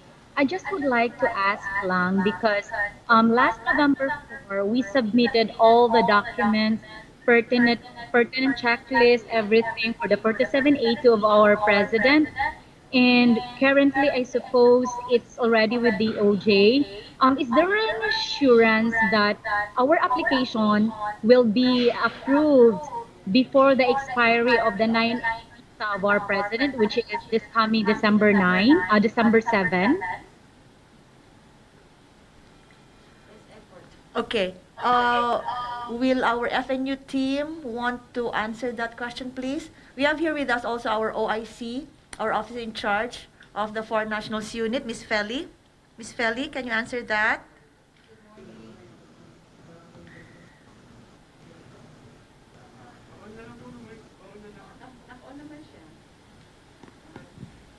Good morning,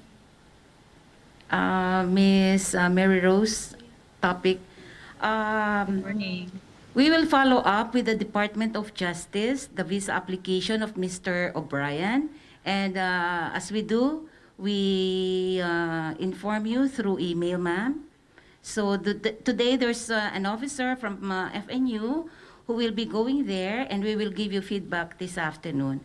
Anyway, there's no problem because the visa application of Mr. O'Brien is already at the DOJ, and it will expire yet by December 9. So hopefully it will be released the soonest. Thank you. All right. So, And maybe I would therefore, like to we add don't have any also worries that, about of course, the OJ is already aware of the expiry of Mr. O'Brien's visa, December 9. They're aware of that. And All right. I'd like to take this opportunity, of course, to tell everyone that these applications now are outside the office of the PEZA. It's with DOJ, with immigration, but rest assured that we are not remiss in helping all of you in following up. I would say really it's not kasobrahan, or it's not an exaggeration every day. We do that every day, and even sometimes morning na afternoon, we even follow up for those which are outside our area of responsibility. Okay? So rest assured that we are not forgetting your requests. Okay, next Thank you question, so please. much, Attorney. Okay, for the next question, we will call on Miss Jingle. Are you now available?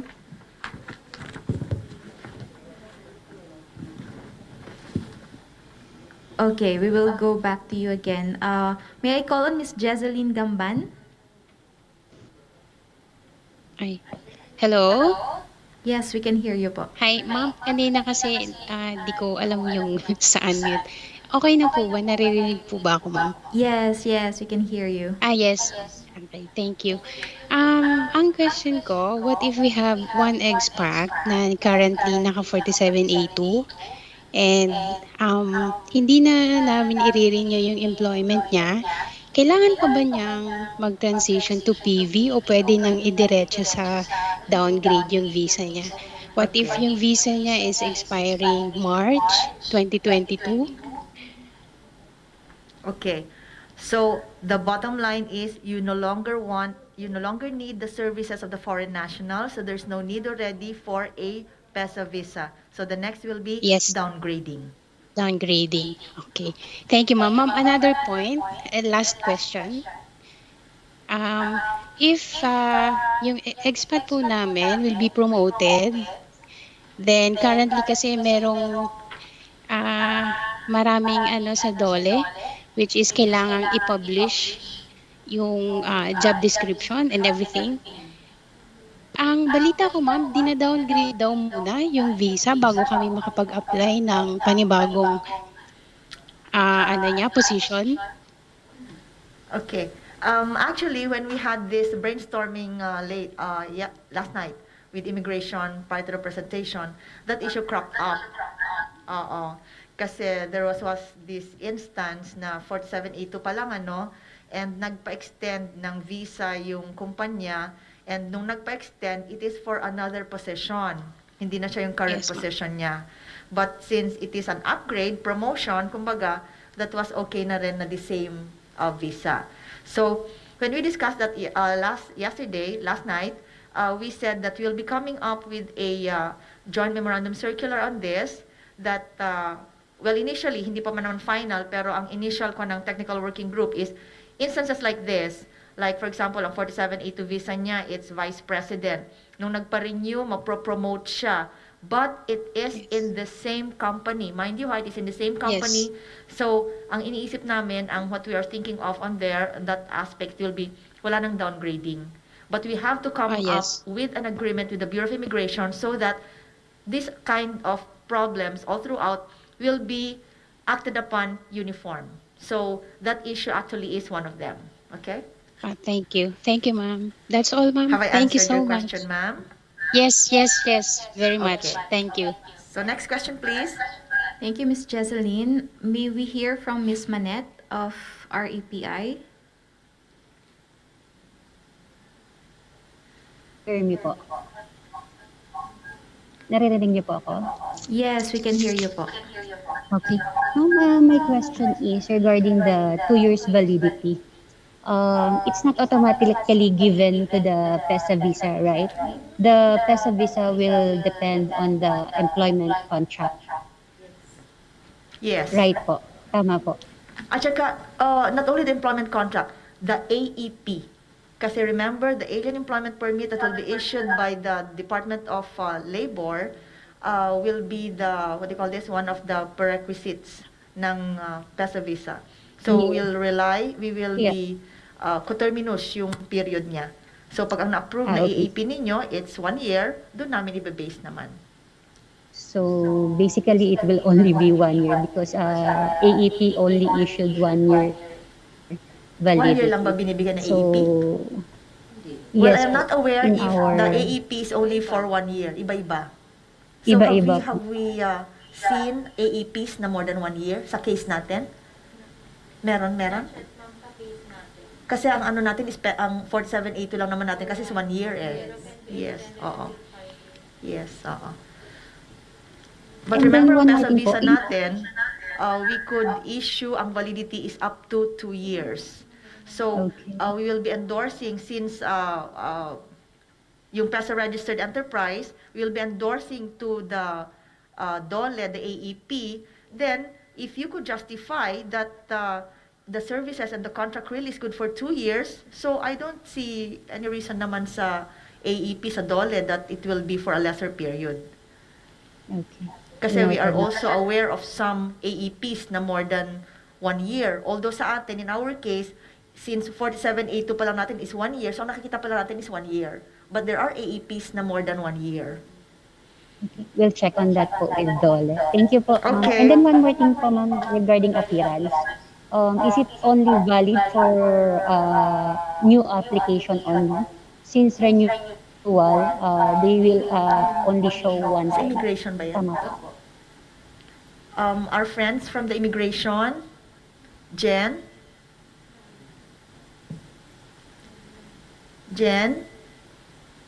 naka-online pa ba yung immigration?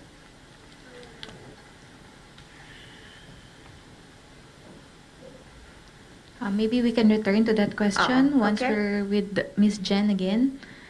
Ma'am, Dapat online palagi. Before I call on the other people who have raised their hands online, we will answer some of the questions in the chat box. One question, does the temporary visa of 59 days allow the foreigner to work? As the visa mentions, temporary visitors visa. So, allowed the hindi foreigner ka to po work? allowed. Okay. So the answer is no. Okay, next question from Cognizant. Sorry, that's the same question. Okay, we thought the order to leave after downgrading has already been removed. If not, is there any reason to be exempted from this? You want to answer ba? Are you online? Okay, sige. Just a moment. Okay.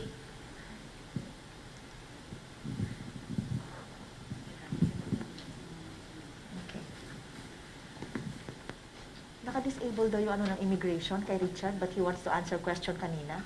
Ano pong name mo? Richard Gonzalez. Okay. Our friends from the Bureau of Immigration, they wanted to answer also some questions which they are hearing online, but I think they have difficulty connecting. Okay, what was the question a while ago before we go back to immigration? Okay. Can we answer that, Feli? Should I repeat, ma'am? Yeah. We thought the order to leave after downgrading has already been removed. If not, is there any reason to be exempted from this? Actually, there's no exemption. It's a process. So they can do the motion for reconsideration. Thank you. This will be also probably additional answer on this matter will also be given by the immigration when they are online, in order to leave. Okay, next question. Ma'am, good morning. Can the PEZA visa be processed when the foreign national is outside the country? Okay, the PEZA visa is not an entry visa, which means just like the 4782 visa, it has to be processed when the foreign national is already in the Philippines. Okay, one question again in the chat box before we go back to answering live. Just a clarification on the extension of the TVV of our foreign nationals who now has the responsibility to renew the TVV if ever the pending application is still in the hands of DOJ, knowing the fact that the 9A visa will be expiring this December 2021. 9G? 9A? Okay, our FNU team will answer that. Use the microphone, please. As long po na on process pa yung application ng 47E2 visa, so the company should extend or update their tourist visa po. Okay, thank you. We will now call on SPMC HRD. You can unmute now.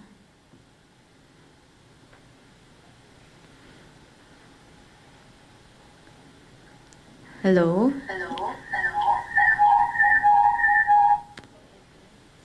Okay, we'll move on to the next, then we'll come back to SPMC. Miss Elaura Valderrama, you can ask your question, ma'am. Hello, ma'am. Can you hear me? Okay. SPMC HRD po muna. Hello? Yes, we can hear you po. Okay. Ma'am, just a question. If our Japanese expat will go to Japan, and then our headquarters will decide to not extend anymore his working visa here in the Philippines. So what would be our process here in the Philippines, ma'am? Should we submit a letter to your office for informing na lang po na hindi na siya magre-renew? Or what will be the requirements po kaya? Good morning. I think si Miss Arce yun.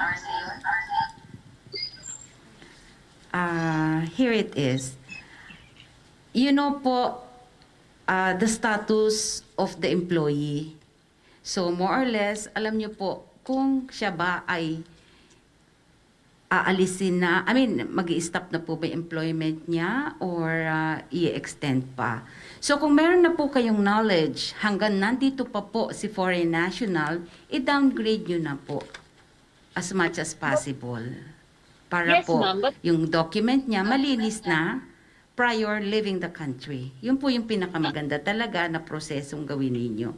Now, kung talagang nasa abroad at hindi pa decided, pwede naman pong magpadala na lamang ng notification, yung pong usual na ating procedure, na letter notification to our Director General together with the documentary requirements, and then the procedure po naman afterwards dun po sa Bureau of Immigration follows. Okay po? Thank you. Okay po, thank Ma'am, you. good morning, if I may add. Yes, Sir Richard, you're recognized. Hello po. Yes po, we can hear you po. Ayan, this is Chad Gonzalez po from BI. To answer, hello, okay na po ba? Yes, apo. To add po doon nga po sa input ni Ma'am Feli, yes po, the correct process po as answered by Ma'am Feli of FNU is to downgrade the visa.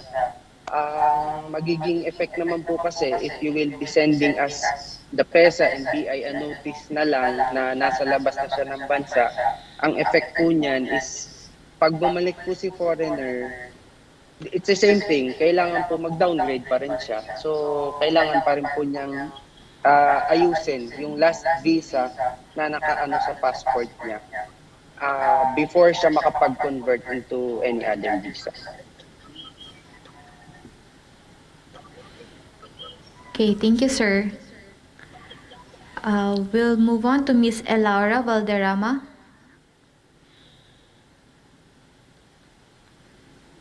Hi po, good morning everyone.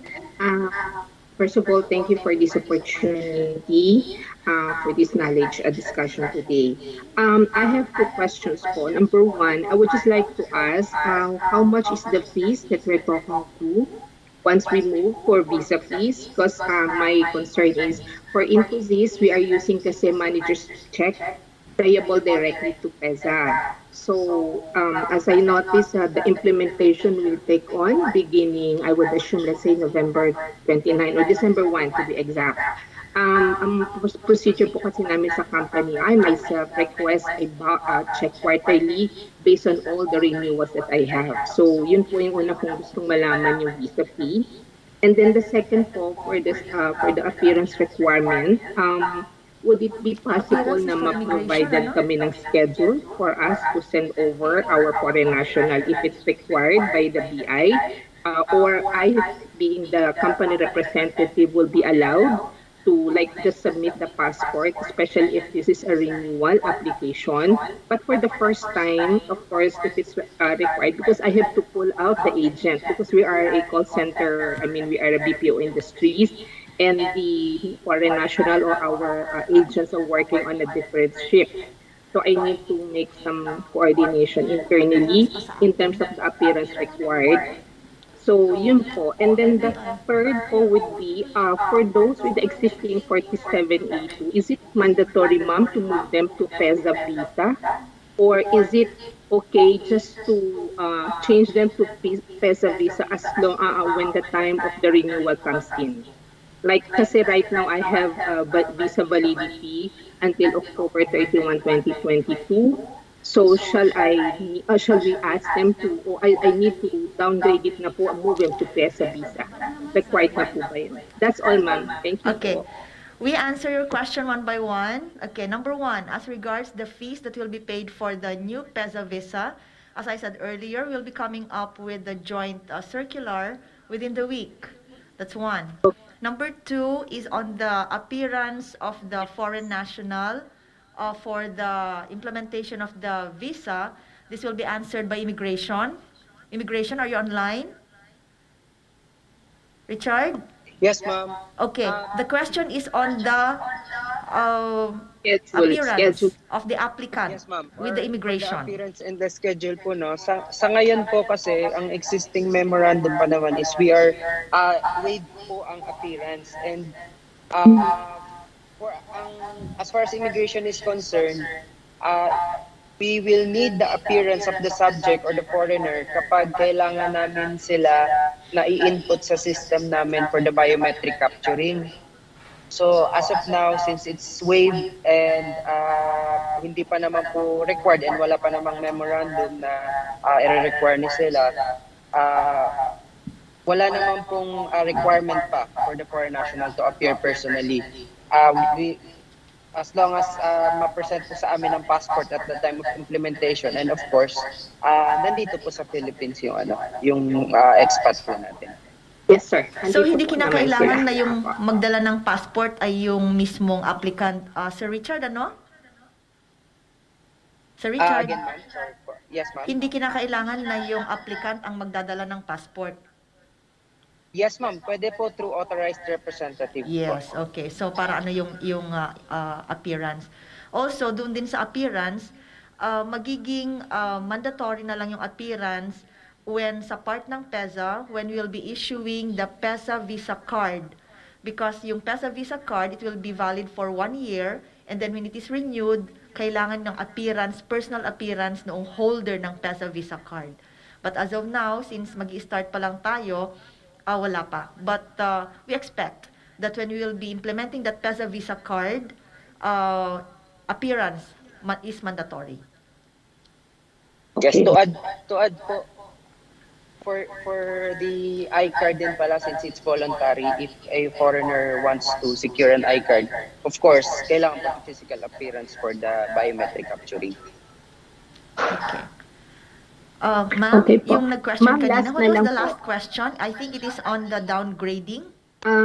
Check ko lang po yung yung move them, transitioning from 47E2 to PEZA Visa. Would it be, ma'am, requirement by PEZA to transition them automatically to PEZA Visa?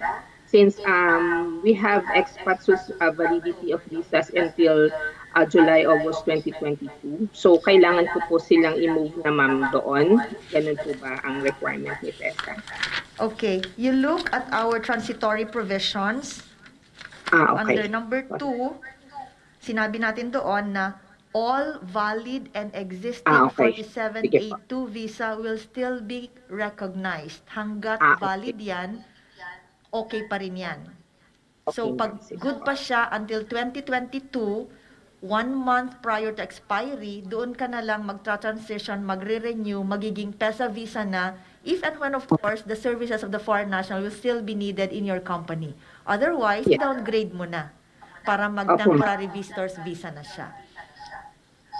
Okay po. Okay, Have we ma'am. answered your Noted po. question? Thank you so much. Opo. Okay. Thank you po. Thank you. Okay, thank you, Miss Elora. We will move on to Miss Nilda Montiano. Morning po. Good morning. Yes, ma'am. Ma'am, thank you. My question, ma'am, is we have retired owner of the company last year before po mag-lockdown. Ano, uwi? But then, yung expiration ng kanyang Visa 47A2 is noong last June 2020. Since nagpunta siya ng Japan noong May 1, 2020, and until now, hindi pa siya nakakabalik dito sa Philippines. Do I still need to apply cancellation? Pero quarter day, para maging last questions na tayo. Ma'am, I'm sorry, but your first few sentences was not very audible. What happened dun sa company? Can you repeat the question? Yung owner of the company po namin, previously, meron siyang Visa 47A2. Expiration ng kanyang Visa 47A2 is last June 2020. But then, umuwi siya sa Japan noong May 1, 2020. Then, until now, hindi pa siya nakakabalik ng Philippines. Pero retired na siya noong last February. So, kailangan ko pa po ba siyang i-apply ng cancellation? Okay. FNU, Doon please. nasa Can you Japan answer siya that? until now. Expired na yung visa niya, 47A2, noong pang June 2020. Yes po. Kasi umuwi siya ng Japan noong May 1, 2020. Pero retired na siya sa company noong before mag-lockdown din. Kailangan ko pa po ba siyang i-apply ng cancellation since hindi naman pa po siya nakakabalik ng Philippines? Magandang umaga, ma'am. As you heard from Sir Richard, yung idinugtungan niya yung aking sagot kanina, you just need to work on the processing po kasi pagbalik niya, aayusin niya yan. Pagbalik niya rito sa Philippines. Yun po. Okay Okay, na po, thank you, ma'am? ma'am. Okay, ma'am. Thank you. So the bottom line is, if the foreign national is leaving the country and you know that hindi na kinakailangan yung kanyang serbisyo or ita-terminate siya, i-downgrade nyo na siya before the foreign national leaves the country. Okay, next question please. Can we recognize Miss Bing Regalado?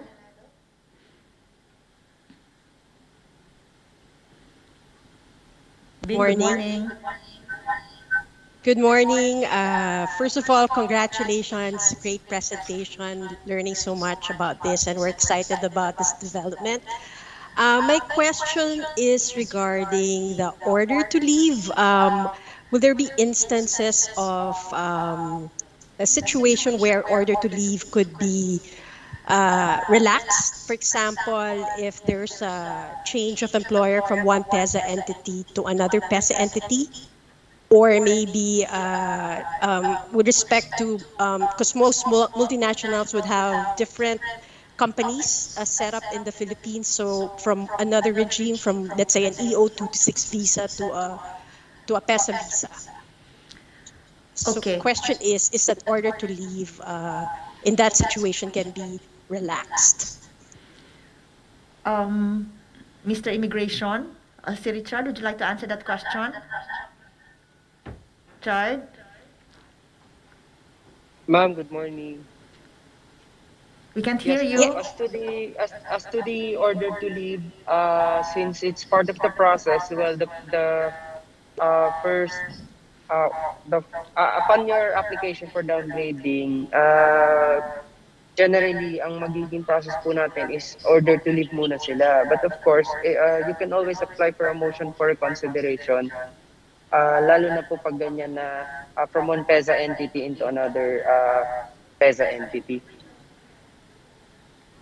Okay, so it sounds like there's a possibility that can be considered, sir. Yes, ma'am. Opo. Okay, thank you. Thank you, Miss Bing. We recognize Miss Nanette Garcia. Your question, ma'am.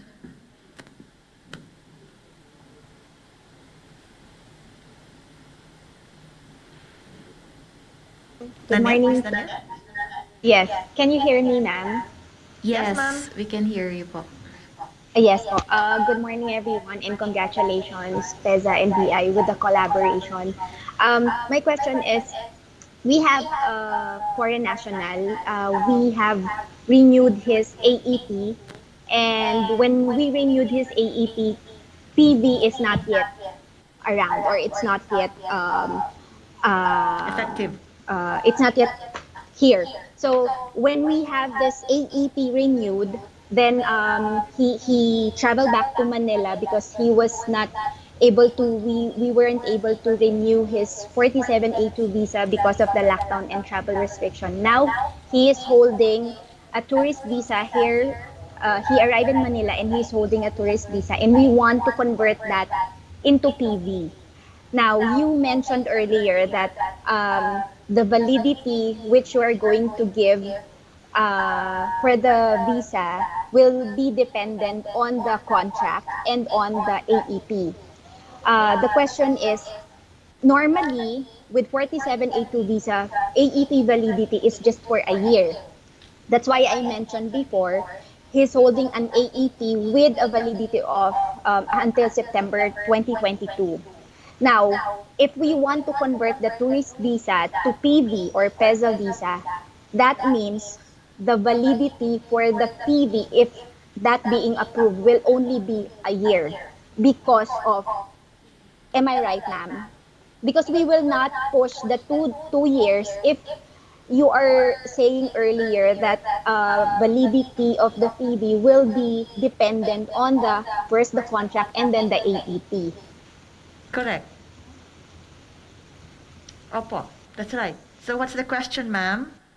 The question is, as much as we want to avail the 2 years, no, do you also have this collaboration with DOLE relevant to the AEP renewal? Because you have collaboration with the Bureau of Immigration. That means it is also possible that for this the AEP renewal, it should be in conjunction or coterminous with the AEP, something like that, ma'am. Okay, we will discuss this with the DOLE, but as I said, it is DOLE that will be issuing you it is DOLE that issues the AEP, and they will rely on the documents that you'll be submitting them, and one of which is the contract of employment. So if they think that the services of the employee, the services of the foreign national is really needed, and you're able to justify, to give reasons that you should be given 2 years, then maybe, as I said, we have seen also AEPs beyond 1 year. So Yeah. it is not something new that they'll be giving AEPs for 2 years. Okay, So ma'am. if the AEP that will be issued to you is good for 2 years, then we will issue you also a PESA visa good for 2 years. Because under this MOA, we already have the authority to issue a visa that is valid good for 2 years. Okay, but the AEP that we have now is already It's approved and only it is good valid for one until year. 2022. So, So if you're going to okay, ma'am. apply for a Thank you so PESA much. I got visa, it. Yeah. it will only be good for 1 year. Yeah. Okay. Got it, ma'am. Thank you so much. Thank you too. Thank you, Miss Nanette. We can hear now from Miss Mira Dano.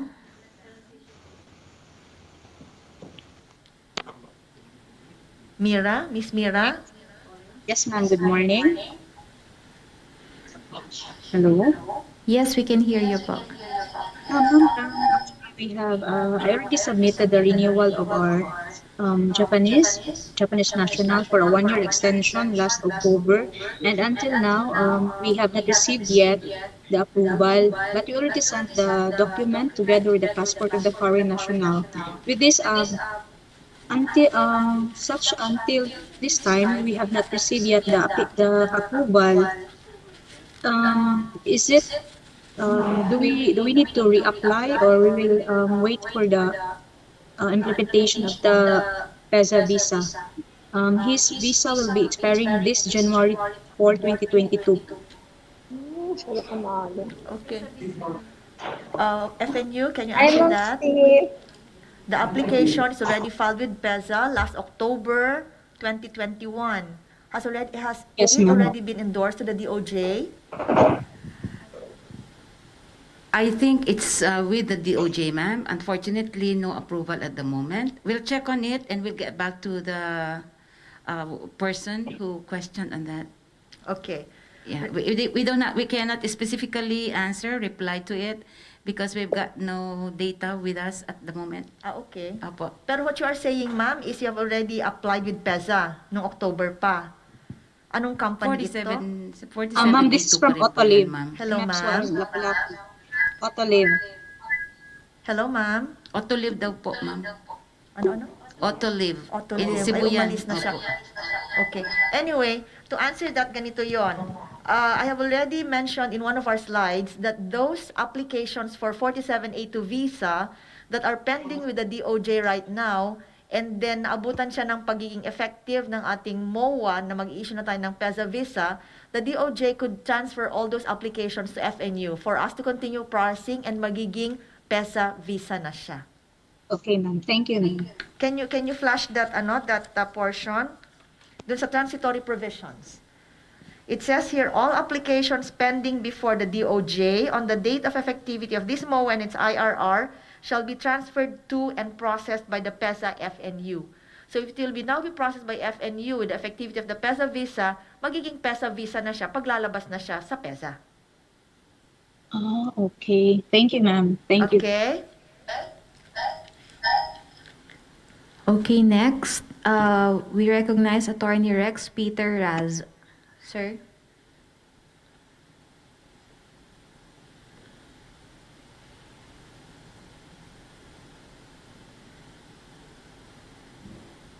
Attorney Rex, good morning. Where are you? Okay, we will go back to Attorney Rex. We can hear from Mr. Russell. Hello, sir. Okay. Nasagot na ba yung question ni Jing? Jingle? Pala si Jingle? Hindi rin makapasok si Jingle? Okay. Mr. Russell. Yeah, he's here. Good morning. This is Miss Russell. Miss Russell, I am sorry. from IWSP here in Tarlac. My question is related to the question of Ma'am Bing Regalado earlier. So regarding order to leave, maybe you can guide us what is the best thing to do, because our case is that one of our expat will be transferred to our sister company. Then what we did, we we request his visa to be downgraded, and then here's the order to leave. But he will be transferred to our sister company here. It's quite hard now because of the travel restriction if he will leave the country and then go back again here to apply for PESA visa. Maybe you can guide us po what is the best process to follow. Unless gustong sagutin ni Mr. Richard. Okay, yung order to leave kasi from the Hello? immigration yan eh. Mr. Richard, are you still there?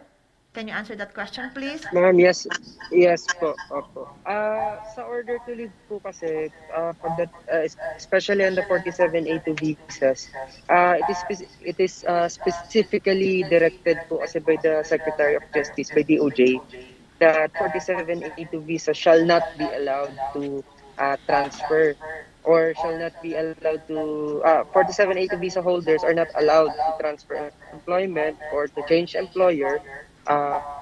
Ngayon po, if the plan is lilipat siya sa sister company, then you can apply for a motion for reconsideration sa Commissioner of Immigration, and then maybe you can attach uh, any document that you can, so you can establish or we can prove that the expat will be transferring to your sister company.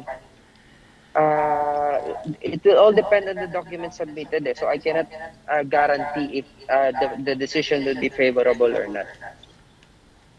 But Okay, they Sir can always Richard. file a motion for Can reconsideration, Mr. Richard, ano?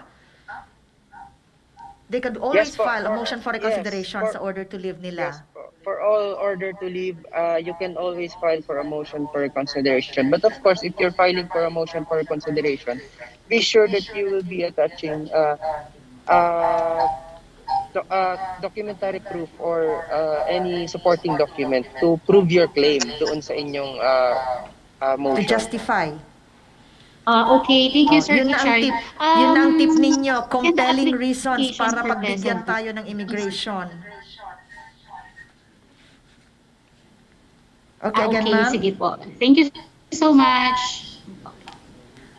Okay, thank you, Ms. Russell.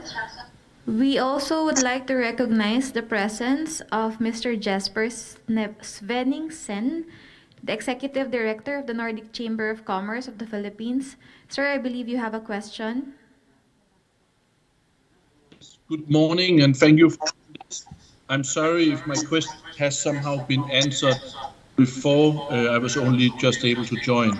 I have some foreign nationals who's a customer of a PEZA company, and they would like to visit them and sign a new contract. And by doing so, that PEZA company will, of course, employ more staff. How to get such a travel ban exemption? Is that also via you guys? I think so, right?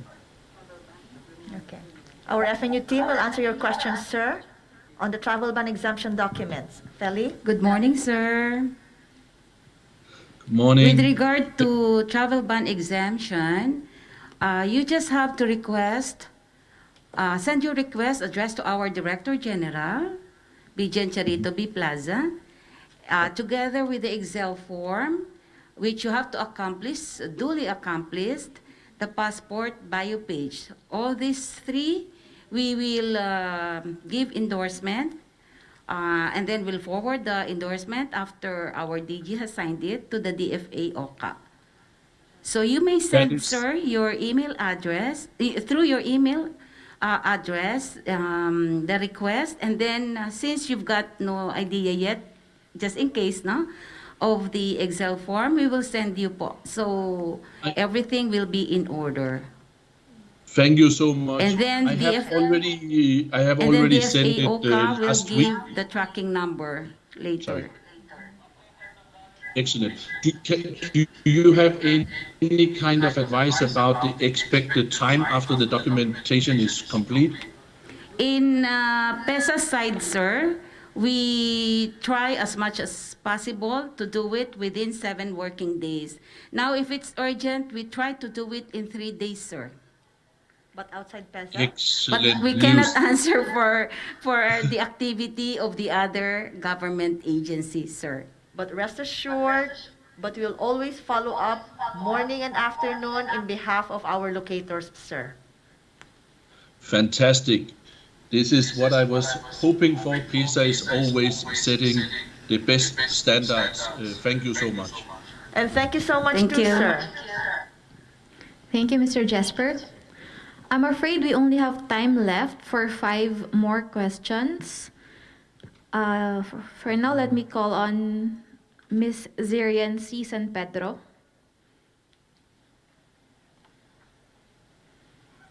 We would like to acknowledge our friend from the immigration. He is the head, the chief of the satellite office, PEZA BI, Mr. Richard Gonzalez. Better late than never, sir. Welcome. Welcome, sir. So, yung mga last 5 questions, if you want sa immigration, focus on the immigration. Okay. Good morning, ma'am. Good morning, sir. Thank you for this opportunity. I actually po, my question po is related with the, I have 3 questions. So, first po is the AEP. Kasi with our experience back in 2019, our foreign national was issued an AEP that's valid for 3 years. And right now, both the AEP and the 47A2 visa of our foreign national are expiring June 30, 2022. And then there is an intention to renew po the contract, the AEP. 3 years in mind. So in this case po, I understand that the PEZA visa can only be issued maximum 2 years, even if the AEP is valid for 3 years. Correct? Yes, that's right. That's right, ma'am. So, or will it be better na we will apply na lang for 2 years? Kasi sa pagkakaalam ko po, when I inquired back in 2019, DOLE also set like parang certain period. I think we can apply maximum parang to 90 days. And then the latest is 60 days also. So parang we cannot apply way ahead. So baka po kasi yung validity po ba ng mga documents. So like if the AEP is 3 years, the PEZA visa is 2 years. So mas better po ba na 2 years na lang para at least pare-pareho lahat and mas organized in this sense? Yes, I think so. Yes. Alright, sige. I am assuming po that the nodding means yes. Yes, For yes, 2 years. I'm sorry. Opo. Yes. And remember Opo. how the AEP, it is dependent on the fact that there is no capable, able, and willing Filipino who will be doing the service or rendering the service for which the service of the foreign national is needed. Kaya, baka mamaya naman, after 1 year or 2 years, meron ng Filipino na gumagawa noong serbisyo that the foreign national is needed. So, ganoon. We just harmonize na lang yung yung ating PEZA visa. Your AEP application. But just bear in mind that yung PEZA visa natin is good, valid for 2 years. So even if your AEP is approved ng 3 years, 2 years lang ang may bibigay natin because under our law, under our we can only issue 2 years PEZA visa validity.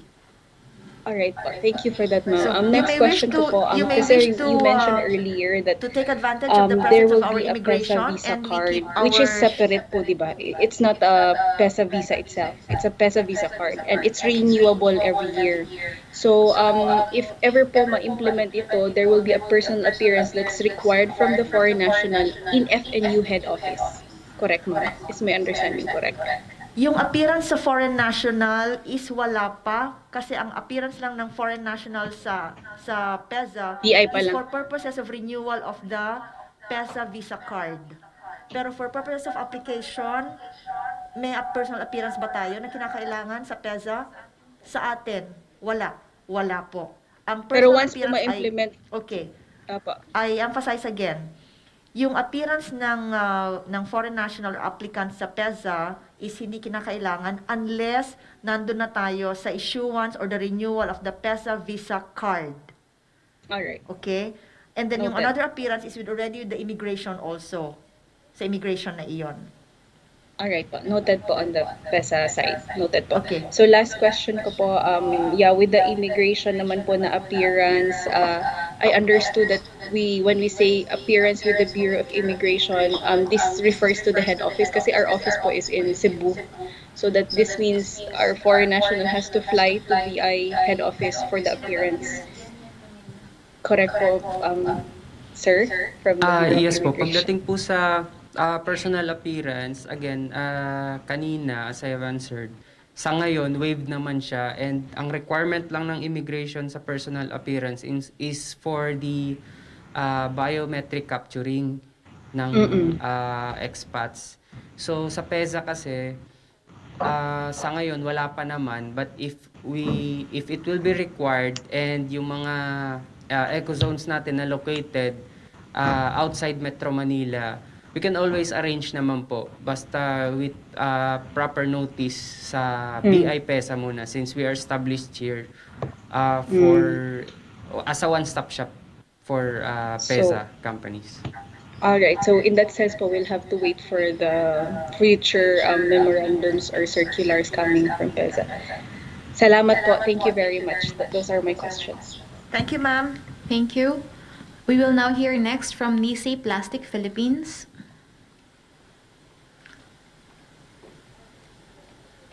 Hello, ma'am. Okay, let's Next move on question. first to Miss Jellica Alagon and Daya.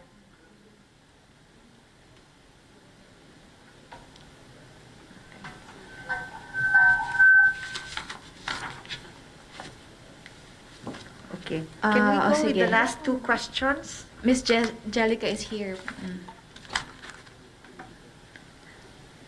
Hello po, good morning. Yes, we can hear you. Bali po yung question ko po. We would ma'am, is like to regarding po recognize dun the sa presence of our validity ng beloved PEZA Director visa. General, So, Bijan ang Charito Bing basis po Plaza. ng validity ng Ma'am, good PEZA morning. visa would be the validity of the AEP. Tama po? We are on the last Excuse me, stretch Miss po ng Jellica. question and answer portion natin. Ma'am, here please. Ma'am, please. Pwede na ako?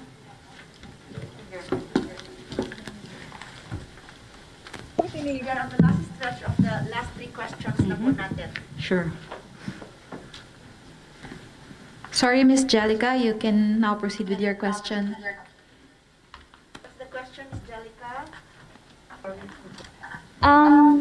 Ang question ko po ma'am is about po dun sa validity po ng PEZA visa and the requirement when applying for the PEZA visa. So, ang requirement po is kailangan po meron na kaming AEP bago pa po kami mag-apply for the PEZA visa. And then, yung po kasing AEP validity namin and the PEZA and the 4782 is parehas po ng expiry. And once we apply for the AEP, ang hinahanap po sa amin is yung valid visa. And then, pag mag-apply naman kami ng PEZA visa, ang hahanapin naman po sa amin is yung valid na AEP. So, yun, medyo konting po sa application.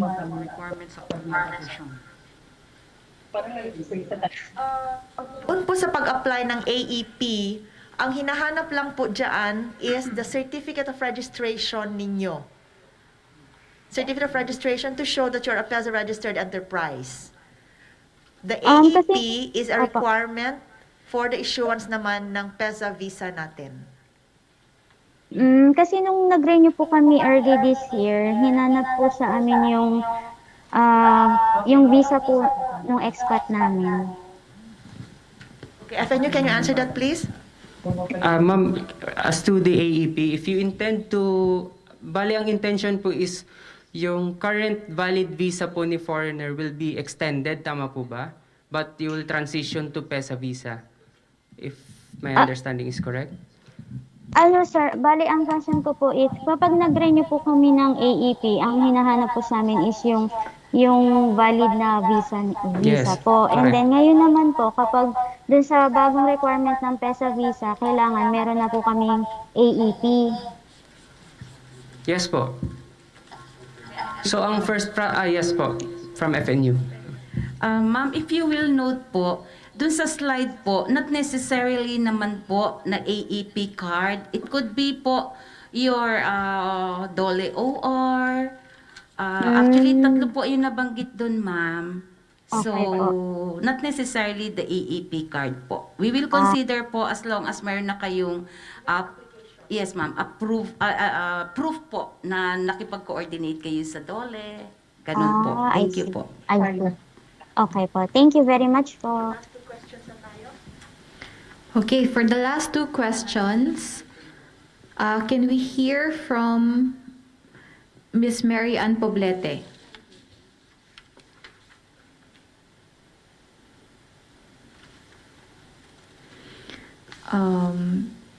Miss Mary Ann is not here now. Miss Eileen Presilia?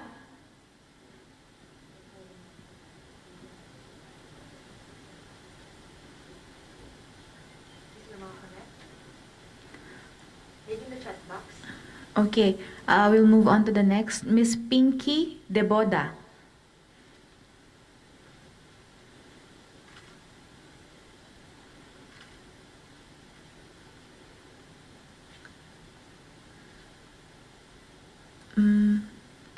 They can't seem to connect. Last two questions from the chat box. Okay, we will get questions from the chat box. So many questions here now. Let's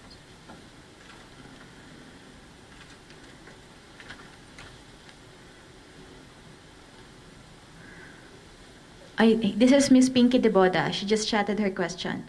The validity is 2 years, renewable for another 2 years. Can it be more than that?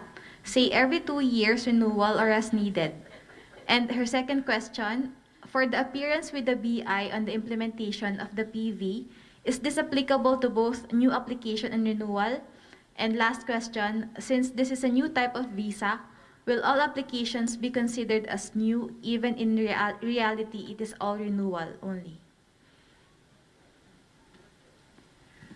Thank you that you really wanted that our PEZA visa will be longer than 2 years, but that is only what is allowed by law to us. Okay, thank you. Now, that's first question. Number 2 question is, if it is a renewal, hindi magiging yung application yon, pero yung halimbawa, sabi ko nga, all existing 4782 visas will be recognized until their last day. But do not let it expire. 30 days prior to expiry, mag-apply na kayo ng renewal extension and it will be issued na under the PEZA visa. So renewal siya, pero hindi na siya 4782. It will now be called the PEZA visa. For the question on appearance, let me give you to Mr. Richard. Yes po. Yung, mag-add lang ako, ma'am. Siguro kasi may confusion sila about the 4782 and then converted into PEZA visa, pero renewal siya sa kanila, sa company. Again, since 4782 po and PEZA visa are different visas, so that will be converted. But in essence, that's extension of the employment. Ngayon po, again, sa appearance, it's mentioned dyan sa IRR natin na required ang physical appearance kasi we are all used to the practice na since the 4782 implementation, yung passport kasi nasa FNU na all the while. So kami na lang ni PEZA ang nagko-coordinate. Ngayon po, we will require na kasi na si company will appear sa immigration, not necessarily the subject, but either the subject or authorized representative ng company. It's just that you will have to process na sa Bureau of Immigration instead na sa FNU. May I add something on that? May I add something? All our companies are very concerned on the 10 calendar working days processing time. As I said, this 10 calendar days processing time will largely depend also on the cooperation of the companies. I will take it from what Mr. Richard said a while ago.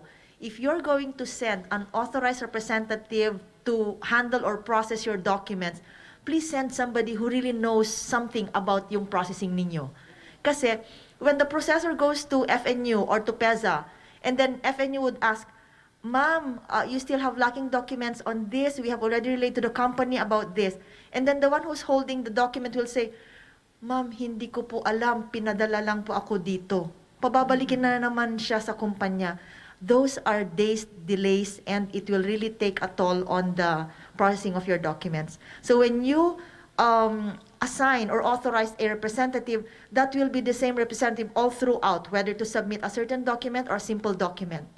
So the 5 working days processing to PEZA and the 5 working days processing to FNU, it will not only depend on us, it will also largely depend on the cooperation and compliance of the company. Thank you so much. Ma'am, if I may add din, I'm sorry. As to the processing, no, kasi for safety and security reasons na rin and for legal reasons na rin, ito rin kasi yung practice sa main office. So the Bureau of Immigration in PEZA will also start to practice that the authorized representative na naka-attach submitted doon sa application will be the only one entertained up to the implementation process, kasi yung possession ng document and yung passport kasi will have to make sure na yun lang talaga ang authorized ng company.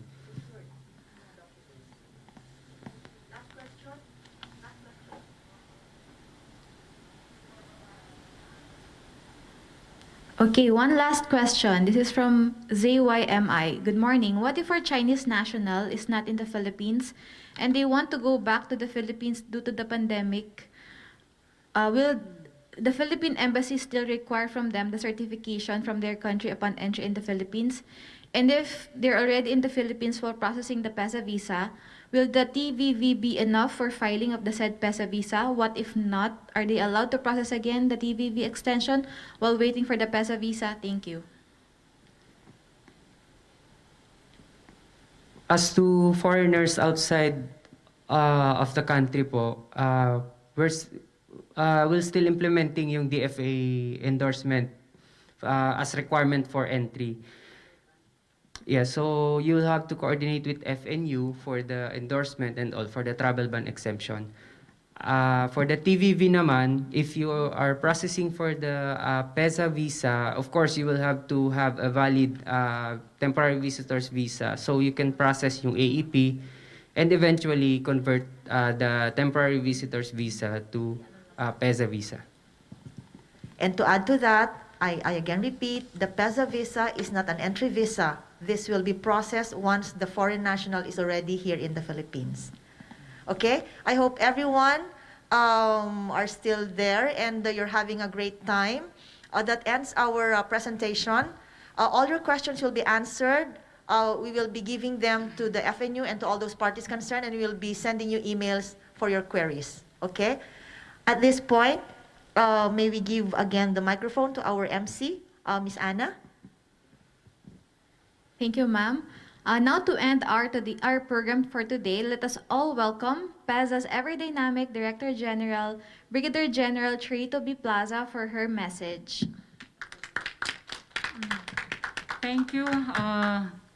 My esteemed industry partners, our valued locator companies, PEZA officers, and our Bureau of Immigration partners.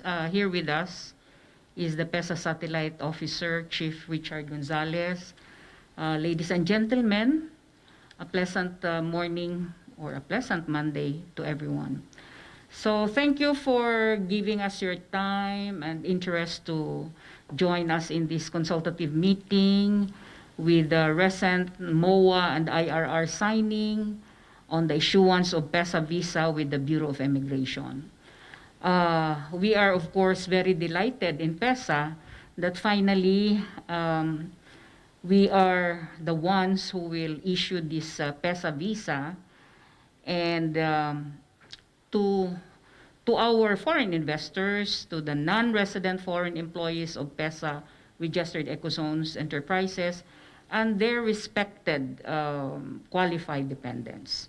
So this proves that indeed PEZA and the Bureau of Immigration are not playing hostage to the pandemic, but goes on with what we are supposed to do to keep the investors, the current investors and new investors interested to register with PEZA, because PEZA's brand of service is known worldwide.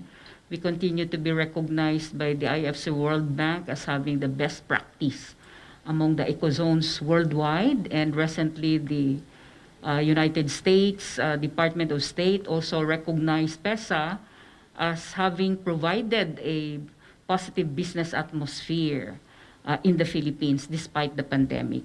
So with this implementation of the issuance of the PEZA visa, we hope to attract more investors, not just foreign investors, but Filipino investors as well, who are into the export market.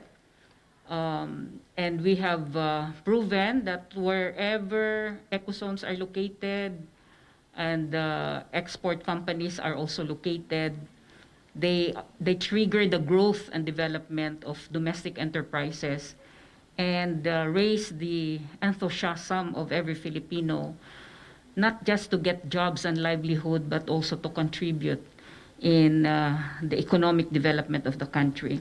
So we want to continue with this kind of this brand of service, and this is it. With our PEZA visa, we shorten it from 1 month of working visa processing to only 10 days. And then we also simplify and harmonize the procedures of the PEZA visa issuance at the most opportune time. And we believe that we are ready. PEZA is ready, and the Filipino people is ready in the reopening of our nation's economy. So with your continued support and contributions, we can really strengthen the ease of doing business in the Philippines. So let us work together hand in hand and in making the issuance of PEZA visa smoother, faster, and more efficient. So again, in behalf of the PEZA family, we would like to thank the Bureau of Immigration under the leadership of Commissioner Morente and his staff, and of course to our investor locators for your continuing trust and confidence to PEZA. So let us work that we continue to grow and succeed despite these threats and challenges of the pandemic. So maraming salamat and congratulations to us. Thank you very much, Ma'am DG. Now for some photo opportunities, may I ask everyone to turn on their cameras if you can, so that our technical team can take a picture or a screenshot. Pwede ba tayong mag-ano? Picture ka dun. Para. O, dito kayo sa likod. Okay lang, ma'am. Okay lang po. Come on, SNU.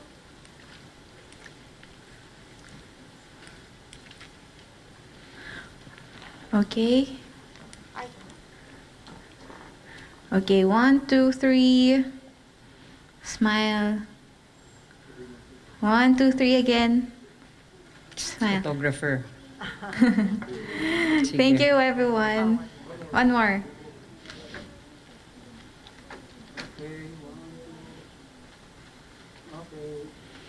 Thank you. Okay, thank you everyone. Thank you.